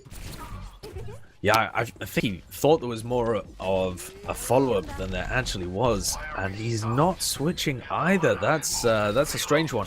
Definitely, their win condition here is that they just have to complete Watchpoint Gibraltar and then take it to the next round. So the Sombra could work in that you're going to slowly win team fights one after another, but not if he's using EMPs like this. And Selly up top with a tactical visor, a lot of damage coming into both teams. And they've used that sound barrier as well, so they don't have that disengage option. And Cloud9 tearing them to pieces. Surefire staying alive as well.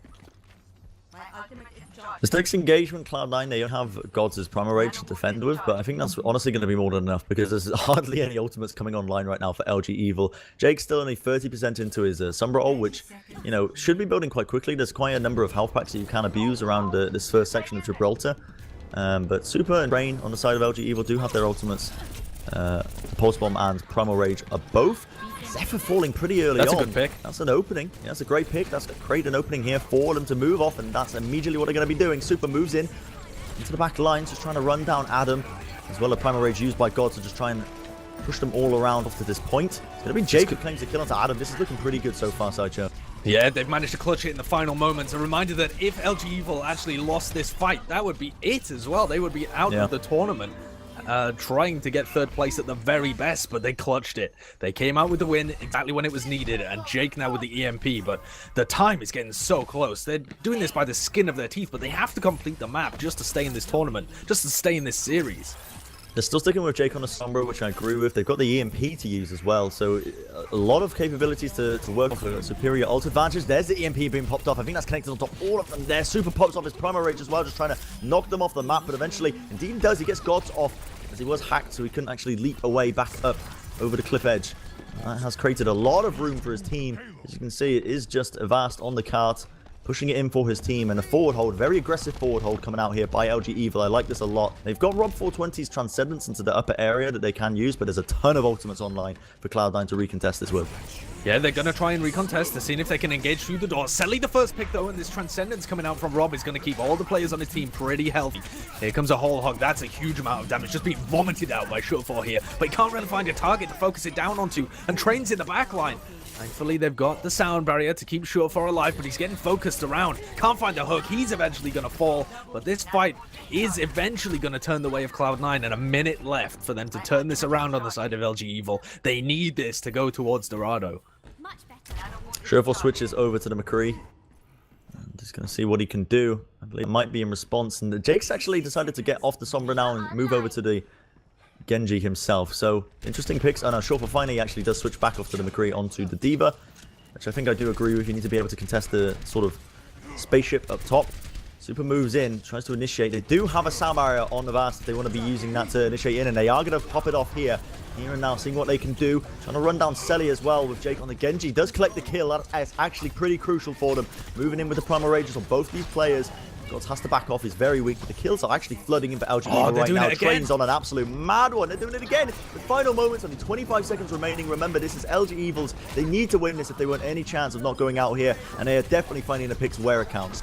Oh, beautiful play from LG Evil towards the end. That sound barrier engage was perfect, exactly what they needed, because Super had already took so much damage. They would have had to wait for ages for him to be healed up. They don't have an Ana on board. They would have had to wait for the Lucio heals and the Harmony heals to come in, but now they've managed to get themselves another 1 minute 30 on the clock. This is going to be super difficult for them once again, especially considering they're going to be up against a Nano Visor and a Pulse Bomb, but they've clutched it so far. Losing Jake that early on is not ideal for them. So they're pushing in a car a decent way, but Cloud9 realize this is their opportunity to strike. They jumped onto Vol into the back lines. Going to be bursting him down almost immediately, so this should be a reset here for the side of LG Evil. They can't take this fight any longer.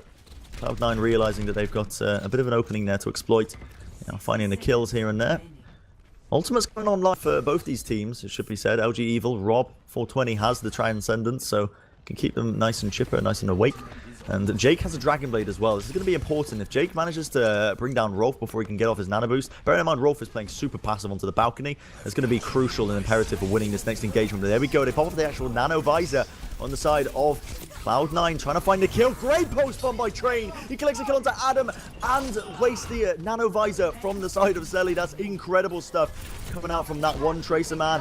And there we are, Vol claiming a kill or two along the way. Are they surely not going to be able to do this, Sideshow? In the final moments, again, just pushing all the way in. Train is on a mad one here. He's absolutely destroying them. He just takes a 1v1 against Zephyr as well. Already D-Mech Short4. This is ridiculous. Jake's going to come back into this as well with the Dragon Blade to clean up. And they've still got the Primal Rage from Super. He uses it, batters them back into the spawn. Dragon Blade comes out from Jake as well. Selly's fallen. There's only Gods really left alive to try and contest and pops his own Primal Rage. We're into overtime, Brent. Oh, Train with the pulse bomb, bringing down Short4. There's going to be no remake for him. It's going to be the sound barrier used as well to try and prolong this fight. The overtime ticking down. It's all or nothing, LG Evil. Are they going to be able to do it? Adam has picked up his sound barrier. The burst damage from Jake. It's going to be done. They draw it up. That is insane by LG Evil. Honestly, hands down, they played phenomenally on that map. What a comeback from the Luminosity Gaming guys. Fantastic stuff from them. That was sick, nasty. That was evil. That was snatching Cloud9's dreams away from them kind of evil. But now it's a minute on the clock for both teams. This is such a difficult situation to be in. LG Evil has still got their backs against the wall though, because in general, I mean, I don't even want to say actually that in general they played worse. They absolutely didn't. Both of these two teams were super close with each other, and if anything, LG Evil maybe looked like they had the edge over Cloud9 in a lot of these situations. But with 1 minute left, the beginning portion of Watchpoint Gibraltar was certainly better for Cloud9. Cloud9's forward defense blocked and does block the payload way closer than LG Evil's does. So that's a worrying thought for them. They've got to adapt their playstyle, I think. They can't hold back in server room and by blue box. That's exactly what I was thinking, because the aggressive forward hold by Cloud9 was 100% much more viable than what LG Evil were attempting to do. And every push attempt on the attacking side, which they're currently doing, I mean, it's the final seconds, but yeah, I think they are going to, once again, there's no reason to switch to like a triple tank composition when dive has worked out for you this far.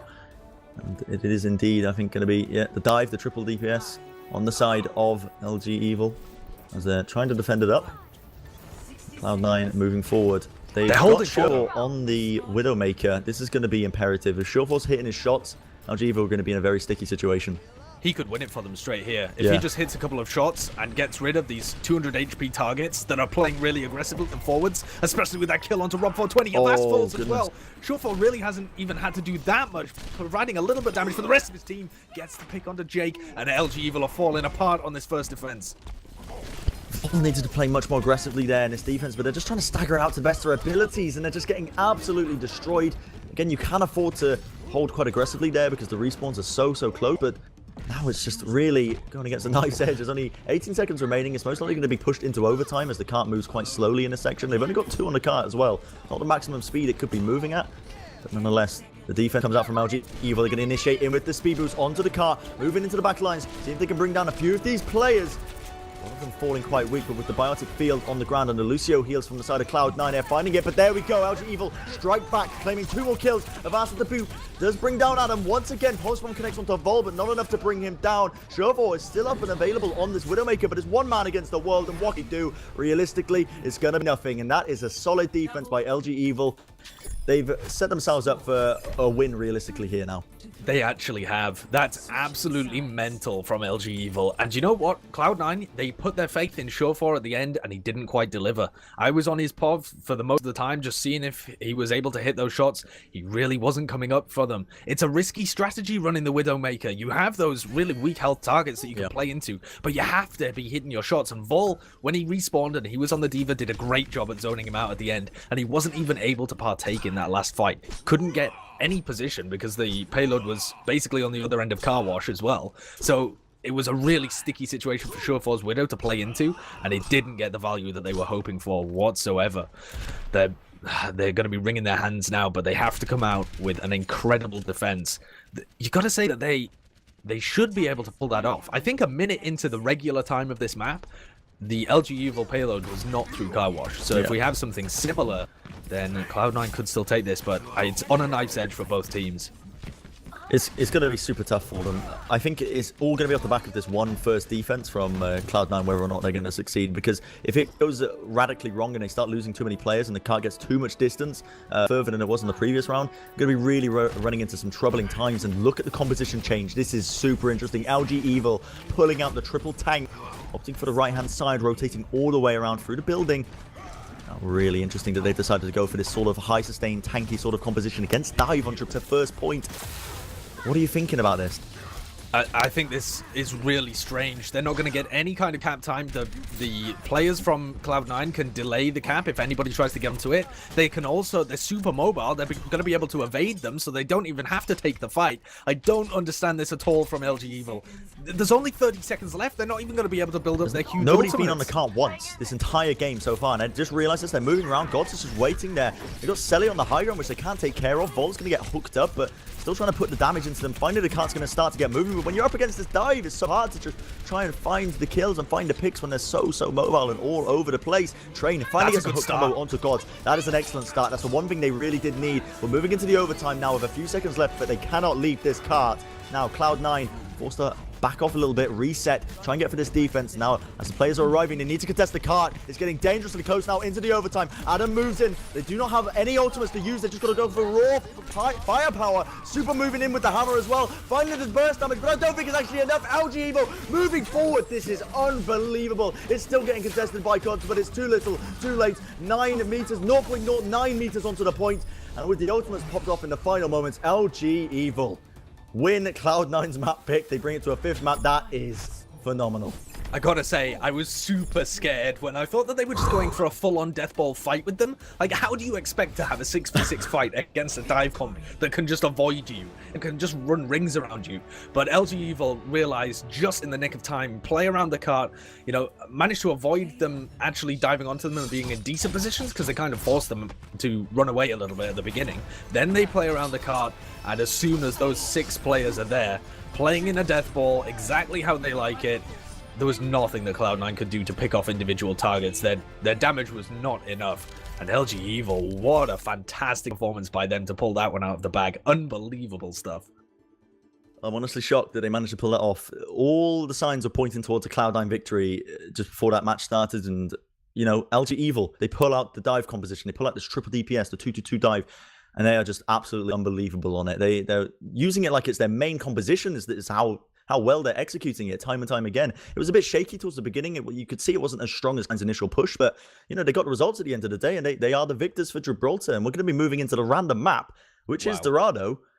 What a game. Yeah, honestly, we keep getting the insane games, it feels like. Immortal CLG, this one now is...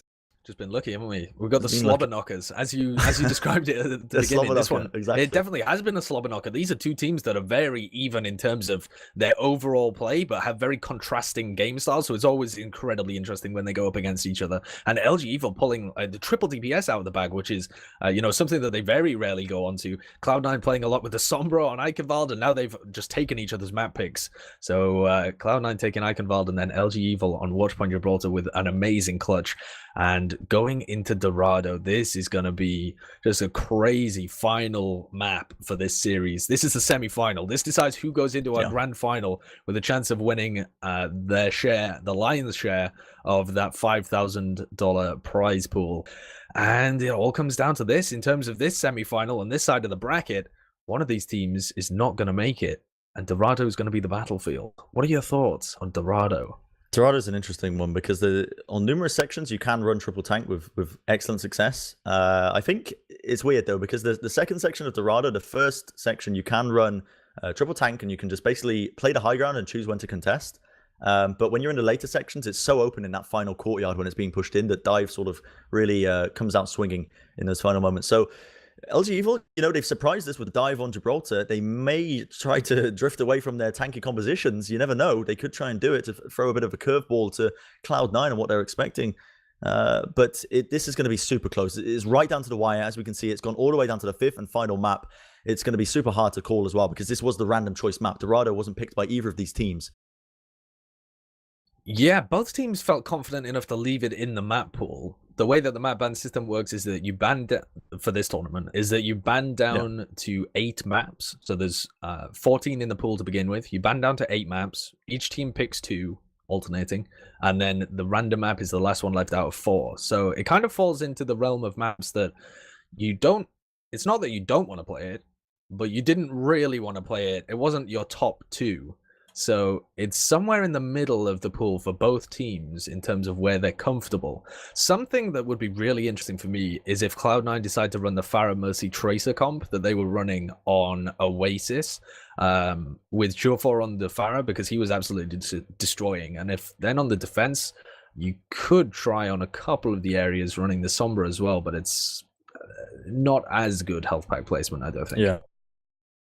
Dorado is an interesting one. Yeah, we've seen the Sombra picks coming out from Surefour time and time again. I mean, I wish there was like an overarching, like a database of just overarching maps where you could see all the health pack placements because you could really just like pinpoint then when the best sections to run a Sombra would be in.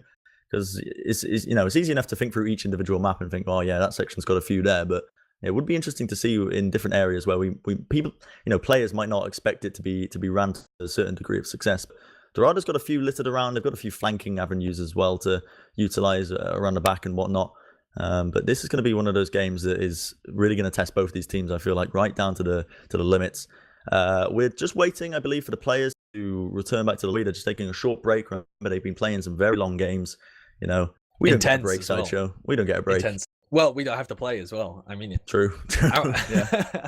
If I was playing, it would just be embarrassing for everyone, including myself. So instead, we're sat here just talking about the people who are playing, which is your job, in my opinion. But the predictions. What was your prediction when you were coming into this? I Brent predicted Cloud9 to take it, to be honest, and I thought they were going to take it in, especially after looking at I think the Eichenwald game. I was expecting really good. Like I was just expecting it to be a 3-1, but that equalization on Gibraltar has just sort of spun me out a little bit because now I don't know who's going to win it. It is genuinely 50-50 in my mind. Yeah, definitely. I think it's going to be definitely Cloud9 was my prediction as well, coming into this one, which might see us slip down the leaderboards. And for anybody who chose LG Evil, you know, maybe the two guys at the top also chose LG Evil. They're just the masters of predictions. Way ahead of us.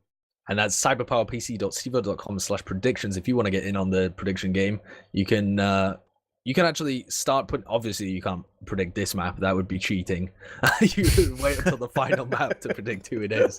But you can certainly do the rest of the games that we're going to be going through today. We've got another semi-final coming up. That's going to be CLG against Rise Nation. So both of the teams that were kind of on the lower end of the seedings that we didn't really expect CLG to be able to make it through to the semifinals, and now the parity is going to be there in that semifinal. And then there's going to be a third place game and the grand final, both of those two casted by ZP and Hexagrams later on in the day. But for now, we're deciding who gets there. And both of these two teams, LG Evil and Cloud9, have been super close. I think Dorado isn't particularly going to favor LG Evil's tank style in the way that they like to play it, very much positioning based and like around interior kind of areas. But it does have a lot of high grounds that are very accessible by the triple tanks, and it's difficult to get up there and contest them if you're running the dive comp, even though you've got the verticality. You've got so much health pool that's just sat up there, and you've got the Soldier 76 most of the time as well, that it can be a little bit difficult to displace them. I think it's going to be a battle of the mind games as well. Both teams have shown so much over the course of this series that it's now the crunch time. The best of one for this semi-final is going to be on Dorado, and we're heading in there now, Bren. Absolutely. The players are just still lining up and weighing out their options, seeing what they want to really go out kicking, and well, I think LG Evil are sort of leaning towards, I guess, a more of a diver composition. If they decide to stick with what they're currently running, from what I can see, Super is actually on the Sombra. Could be a troll pick, you never know. But if they start to get the ball rolling. Main tank Sombra, yeah, doable. Reasonable. Actually, quad DPS. They're not changing. They're not changing the roles. There we go. Super's genuinely just trolling. LG Evil was the team that ran, was it quad DPS or was it triple DPS or something, where they ran Super and he was running Tracer. They had their main tank on Tracer. I can't remember when that was. It was like a month ago or something. And it's certainly not a composition that they regularly pull out, but they've actually got a lot of flexibility in terms of the hero pools on each of these players. Their off-tank Vol can also switch over to the Soldier 76. We've seen that quite a bit this series to open up DPS for them, and he looked pretty reasonable at it as well. Train is kind of their Roadhog player and also covers a couple of the off-tanks, but is a very good Tracer and was absolutely destroying for them at the end of Gibraltar. So for now, they're running this triple DPS defense. I like it because they've shown that they're comfortable on it. They've shown that, you know, tank isn't the only sort of compositions that they can run, and Cloud9 going to be opting for the 2-2-2 dive, running that D.Va Winston in conjunction with the double hit scan, Tracer, and the Soldier 76. Jake gets jumped on immediately by Sherfall here. Get initiated on as well, but just Swift strikes away. He's going to get healed up as well. The bubble popped off here by Super, but Sherfall with the boost draw Jake down almost immediately. It's aggressive forward hold getting punished straight off the bat. Cloud9 happy to just push this in as far as they possibly can. Super's in a bit of trouble, gets taken down almost immediately as well. Now the high ground is going to start to get contested, but the kill feed is just a swarm of red right now as Cloud9 are claiming kill after kill, and they will be able to push this straight through this choke point here. Yeah. Dorado used to be a kind of map where teams would try and hold close like that and then gave up, because this portion where the payload is now, just in front of the fountain where you've got the arch, is so easily defensible, especially when the tanks are more powerful. So now LG Evil are in the kind of sticky position of re-engaging here and having a fight around the fountain. I'm going to be kicking it off. No ults available for anybody on these teams. Zephyr's pretty close to his, but Rolf begins with a pick onto Jake, who's fallen first in both of these fights. Jake had some questionable positioning there, but right now it is actually the side of LG Evil who are... They do have a slight foothold on this point, but the way Cloud9 are just initiating into these backlines feels like there's just overwhelming damage, and they're just not able to heal it through.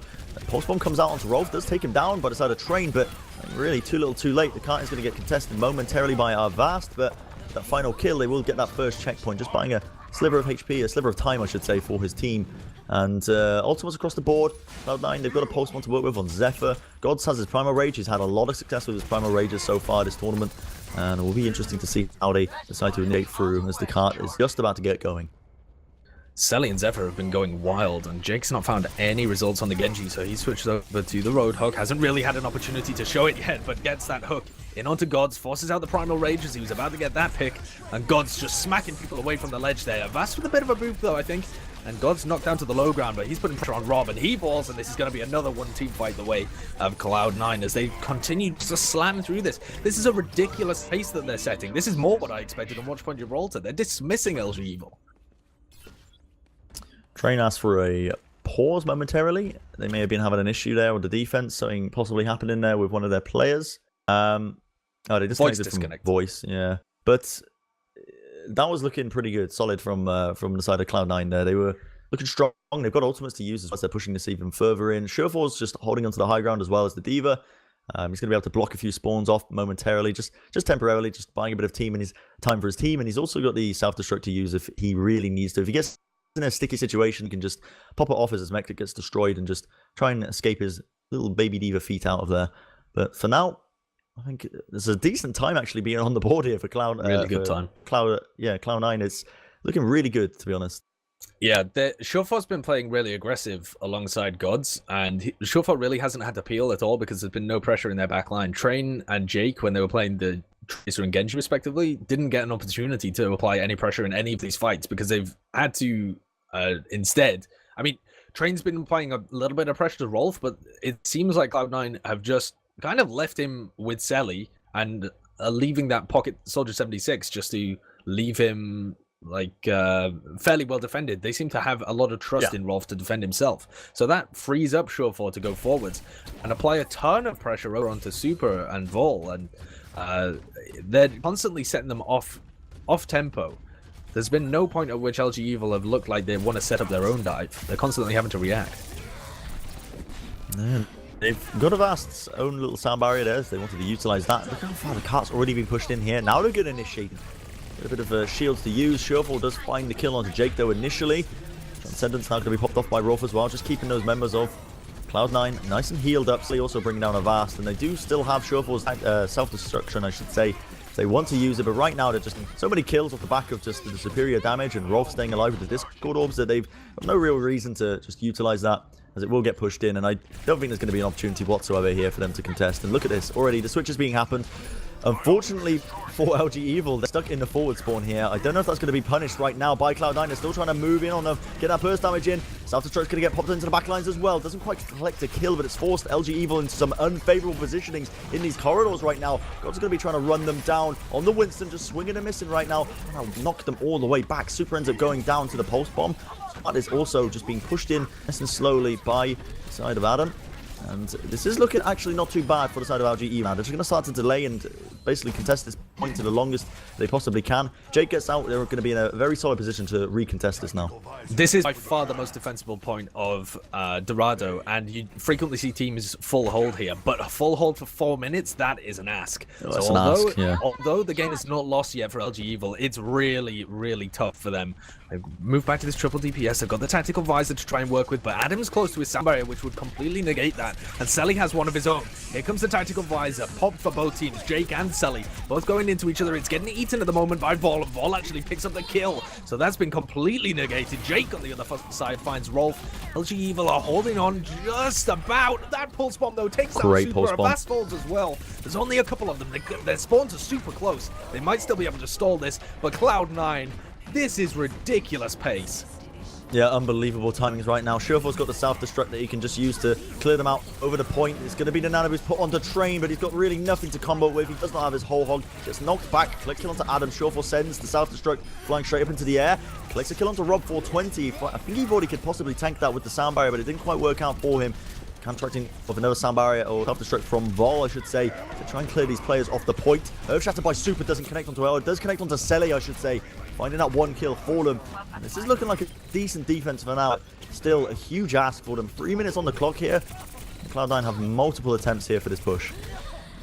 Yes, and they've got it really far. This is about as close as you could possibly get it without capturing. What, 2.99 meters away or something like that? Yeah.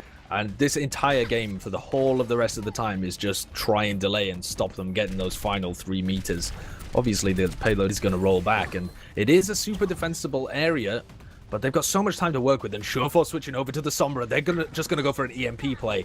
And if they manage to get it in, and Avast isn't kind of waiting really far away and able to save them with a sound barrier that's outside the area of effect, then that could be game over. As long as they build this, they're just going for that single win condition. Well, look at Shofa right now. He might be going for the back cap. He's brought a few of them back. Temporarily, he's going to relocate back to the rest of his team, trying to take this fight in the upper area. Gods is going to get slept out and charged up. Pulse Bomb connects onto Vol. Gets the D-Mech in the end from Zephyr. Are they going to be able to take this any further forward? That's the real question. They have claimed a kill or two, but this is looking like a very solid defense so far by the side of LG Evil. Not really letting any openings squeak through. You know, Vol is actually D-Mech, so he's in a bit of a vulnerable position right now, but he's going to be getting his mech fairly shortly. But Surefour is to his EMP as well. This is looking excellent.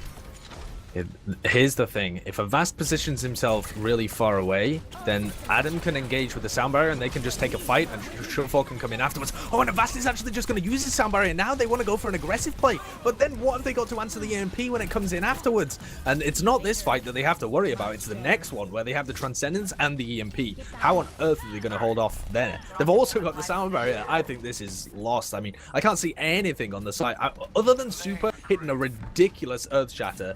How are they going to defend this one? It's got to be off the back of Train's hooks, hasn't it? It's got to be. He's playing the high ground, trying to play the high ground roughly around the staircase, just waiting for the dive. But unless he hits it one-off onto Adam, Surefour, or even Rolf, this fight is almost going to be instantly one Cloud9, just based on the back of the amount of ultimates they've got. And yeah, they are spreading super far out. Super's not going to be able to get a decent Earth Shatter off whatsoever as the high ground's being contested. Finally, the backlines gets jumped in on by Gods. Train does manage to get a hook combo onto Zephyr. That's quite important for this defense. And look at that. The reset is called. And they've got only 40 seconds for this push now, but they almost have 6 ultimates online. Selly's the only one without him. Yeah, they're still not in really any better position on LG Evil. They weren't able to do much damage there. They just got the single pick. Train charged up his ultimate with the kill on Zephyr, and then Cloud9 immediately disengaged, so they can come right back in. But oh, there goes the EMP. There you go. Almost everybody caught in the middle of that, especially Super. He's going to get focused down. No Earth Shatter to work with. Rolf coming in as well to save the rest of his team. This is definitely going to go the way of Cloud9, barring a miracle. Oh, there goes Rolf, though. Tactical visor up top from Selly Brenner. We're down into the final moments. They've managed to hold it till overtime. Yeah, Volt's done an excellent job of actually contesting that. Now Super's coming in with the Earth Shatter, and they've got nothing to try and block it off. There's only a few players onto the point. One Earth Shatter from Super. That's really all they've got to work with here. It's Adam and Zephyr on the point. Doesn't connect to Adam, only onto Zephyr, so they will be able to claim that one cap. The overtime is ticking down. They need to get onto the car. Adam realizes this. He boots them back. Surefour's back into the fight as well. Onto Sombra, just trying to make it happen, make it work for them. But LG Evil, they push them back, and the overtime has trickled down. They get a full hold onto that last point. It was 4 minutes Cloud9 had to push that in. 4 whole minutes. That is insane by LG Evil. That's unbelievable. They managed to delay it for 4 minutes there, and there was only a single EMP being played. I mean, you can definitely charge more than one EMP in what was it, 3 minutes, 3.5 minutes, if we want to be generous. But Surefour had it up, and there was a couple of fights that they didn't like the look of, so they didn't commit it. And even when they did commit it, I mean, I think that one of the major problems there was that they used both of the support ultimates. They used Adam's sound barrier to try and engage and get Surefour in a position where he could pop off the EMP, and then that was melted fairly quickly, and they managed to get the frag down really quickly onto Super. But then Rolf insta-popped his Transcendence. I wasn't really paying attention to whether it was LG Evil doing a really great job of pressuring him and forcing that ultimate out incredibly quickly, or whether he just got an itchy trigger finger and popped that one a little too early. But at that point, you've kind of lost your sustain all at the beginning of the fight, and you've popped your EMP, and you've only really got 2 kills, and the spawn is so close.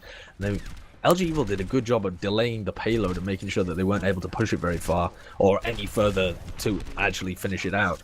And they've set themselves a win condition that is possible, despite how quickly Cloud9 got there. Absolutely possible. You know, they don't have to actually push it all the way in, only up to the point that Cloud9 actually managed to get it. You know, 82 meters, 82.78 meters it's definitely achievable for them. And Cloud9, they were showing so much momentum and so much speed in the initial push. It's actually shocking to me that they managed to get completely stuck in their tracks there. But it was, honestly, I think the turning point was as soon as LG Evil just switched back to the tank compositions, because they were in their sort of their comfort zone then. And from that point on, in that final defense, it's very difficult to push into it. And Surefour, he wasn't really building up the EMPs effectively. But now we're moving in. This time it's going to be LG Evil's this time turn to attack.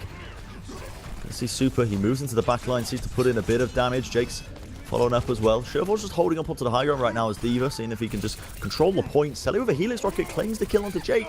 It's not too bad for them, and this is looking like a very good aggressive forward hold so far by the side of Cloud9, just forcing them back into their spawn.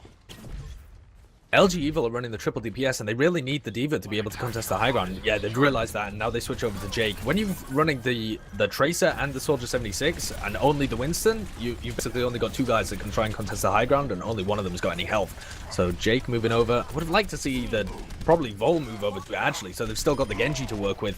And Super gets focused down super quickly.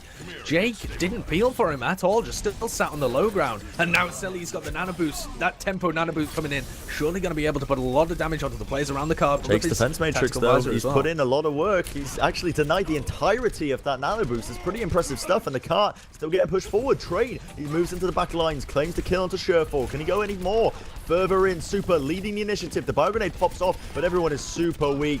Everyone, Selly escapes with a sliver of HP on him with the tank visor, and this cart is showing no signs of slowing down right now for LG Evil. They've moved all the way in. Selly might be in a bit of trouble here. Jake's just peeking around the corner. Now the initiation comes in from Gods. He tries to defend it up, but Super's on an absolute mad one. He picks up 2 kills. Rob 420 with the assist as well onto Rob as he just slams him into the cranium with the Nutcracker. And there we have it. It's a final attempt by Cloud9, but it's going to be basically ending in tears as they do manage to get the cart through that first checkpoint. Pretty much the exact same time set from LG Evil as it was from Cloud9 through that fountain stage. Now they're into the next checkpoint area, and again, really quick to establish position on top. This Winston D.Va allows them so much mobility, even over the triple DPS actually, in terms of contesting the high ground. But Cloud9 is still there, and now that they've got position on top of the church there, they're going to be able to contest them and drop to the cart whenever they choose. Indeed, Sambar is going to be used here by the side of LG Evil.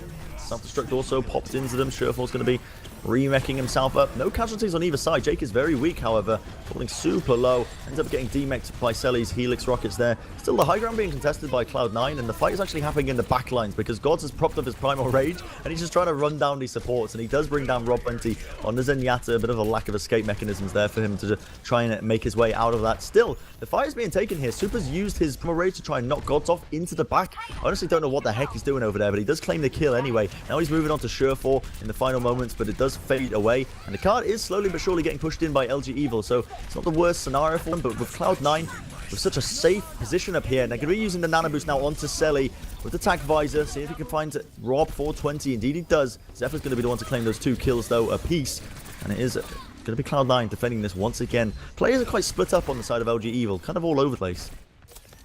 I think that's the plan from them, though. I don't think they're trying to take the direct 6v6 fight. I think they've got a couple of players pushing the payload, and then they've got a couple of players trying to distract Cloud9 and make sure that they can kind of wage a battle on 2 fronts. Whereas Cloud9 very much just trying to get value out of their ultimates and seeing if they can go for the kills rather than the position. Cart slowly getting pushed in. No contestation off the high ground just yet, but I imagine they might be dropping off any time now. Still, Cloud9 holding on.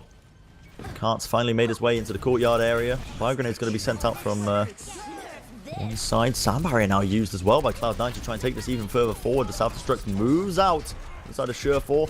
It's going to be Jakes who actually ends up demeching him out at the end of it. Still looking to contest this any further forward that they possibly can, but LG Evil look to be coming out on top.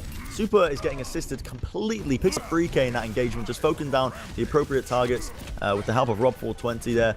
With his Discord orbs, and it will be a cap into the second point. Very similar situation to what you saw with Cloud9 earlier, but are Cloud9 going to be able to pull out a full hold of their own? They are still keeping on to this sort of divey DPS composition. No switches to sort of tankies, the tanky compositions, I should say. We'll see if they can actually pull it out. They've got the Sombra, so that's what they're putting there. That's all their eggs are going in the Sombra basket here. He takes a flank around the side, sure for. But this is super dangerous territory for Cloud9. LG Evil using the Transcendence. What are they doing? They're not even engaging, actually. Probably because Jake's been put to sleep on the D.Va and they didn't have that forwards aggression. Supercharged forward and got the pick onto Adam, but a couple of players have fallen, and that was not a well-executed dive at all from LG Evil. Bits and pieces falling all over the place, and Selly's able to reply with a tactical visor and get a couple of kills. For now, it looks like Cloud9 have stabilized, but LG Evil did such a good job at holding this one for 4 minutes. It almost seemed like an impossible task that they pulled off. Surely both teams aren't going to be able to manage it. LG Evil, you've got to expect that they're going to be able to complete the map. Are they? That was actually an incredible fight by Cloud9, as odd as that sounds, because the sleep darts of all means that they couldn't really initiate in. I've got to say, Shofo's now built it up to a 90% on the EMP, and Gods with his Primal Rage bought so much time for his team. It was actually unbelievable. He contested that cart for almost a full 15 seconds with just the Primal Rage's bubble and just smart usage around the map. And here we go. Selly's going to get that whole nano boost here. Helix Rocket straight into the head of Avast, brings him down with no troubles whatsoever. Follows it up with another kill into Vol, and this will be a one fight almost immediately for Cloud9 here as LG Evil. They can't really contest it. They're already 3 players down. They've just got to back off and hope for the best. Oh, Selly managed to get like up to 73% of his tactical visor, and they've also got the EMP that they didn't have to invest there. They won that fight whilst also only investing in a single ultimate. And LG Evil have switched over to triple DPS, but they need to find an avenue into actually picking out an individual target. And the EMP looks like it's going to come in. Shofo's put the translocator. EMP goes down. Rob 420, immediate first casualty as his shields get removed utterly. And the rest of LG Evil surely going to follow. Train's actually found a pick. And Avast is committing to this one as well, Brett. Pretty good, yeah. I'm liking it so far. Selly's actually using his tac visor, but he gets actually caught in the ball. And look at this LG Evil. They're pushing it in. This is the final moments now. It's heavy contest by Shofo in these actual final moments of this game. Shofo moves in with a burst damage. Is it going to be enough? They've also got 3 trying to make it happen. Gods moves in as well onto the Winston just to contest it in the final moments here. He needs to do his hardest, try his hardest to contest it to the best of his abilities. Selly now moving in once again. Vol, the Helix Rocket will bring him down. And I think that is going to be some moves in. Slowly but surely is going to be it. GG's is called. Unbelievable stuff coming out there from LG Evil. That they is ridiculous. Take it in 5 maps, and after the defense there, where they had the inhuman just soul of the point for 4 minutes, I thought it was gone.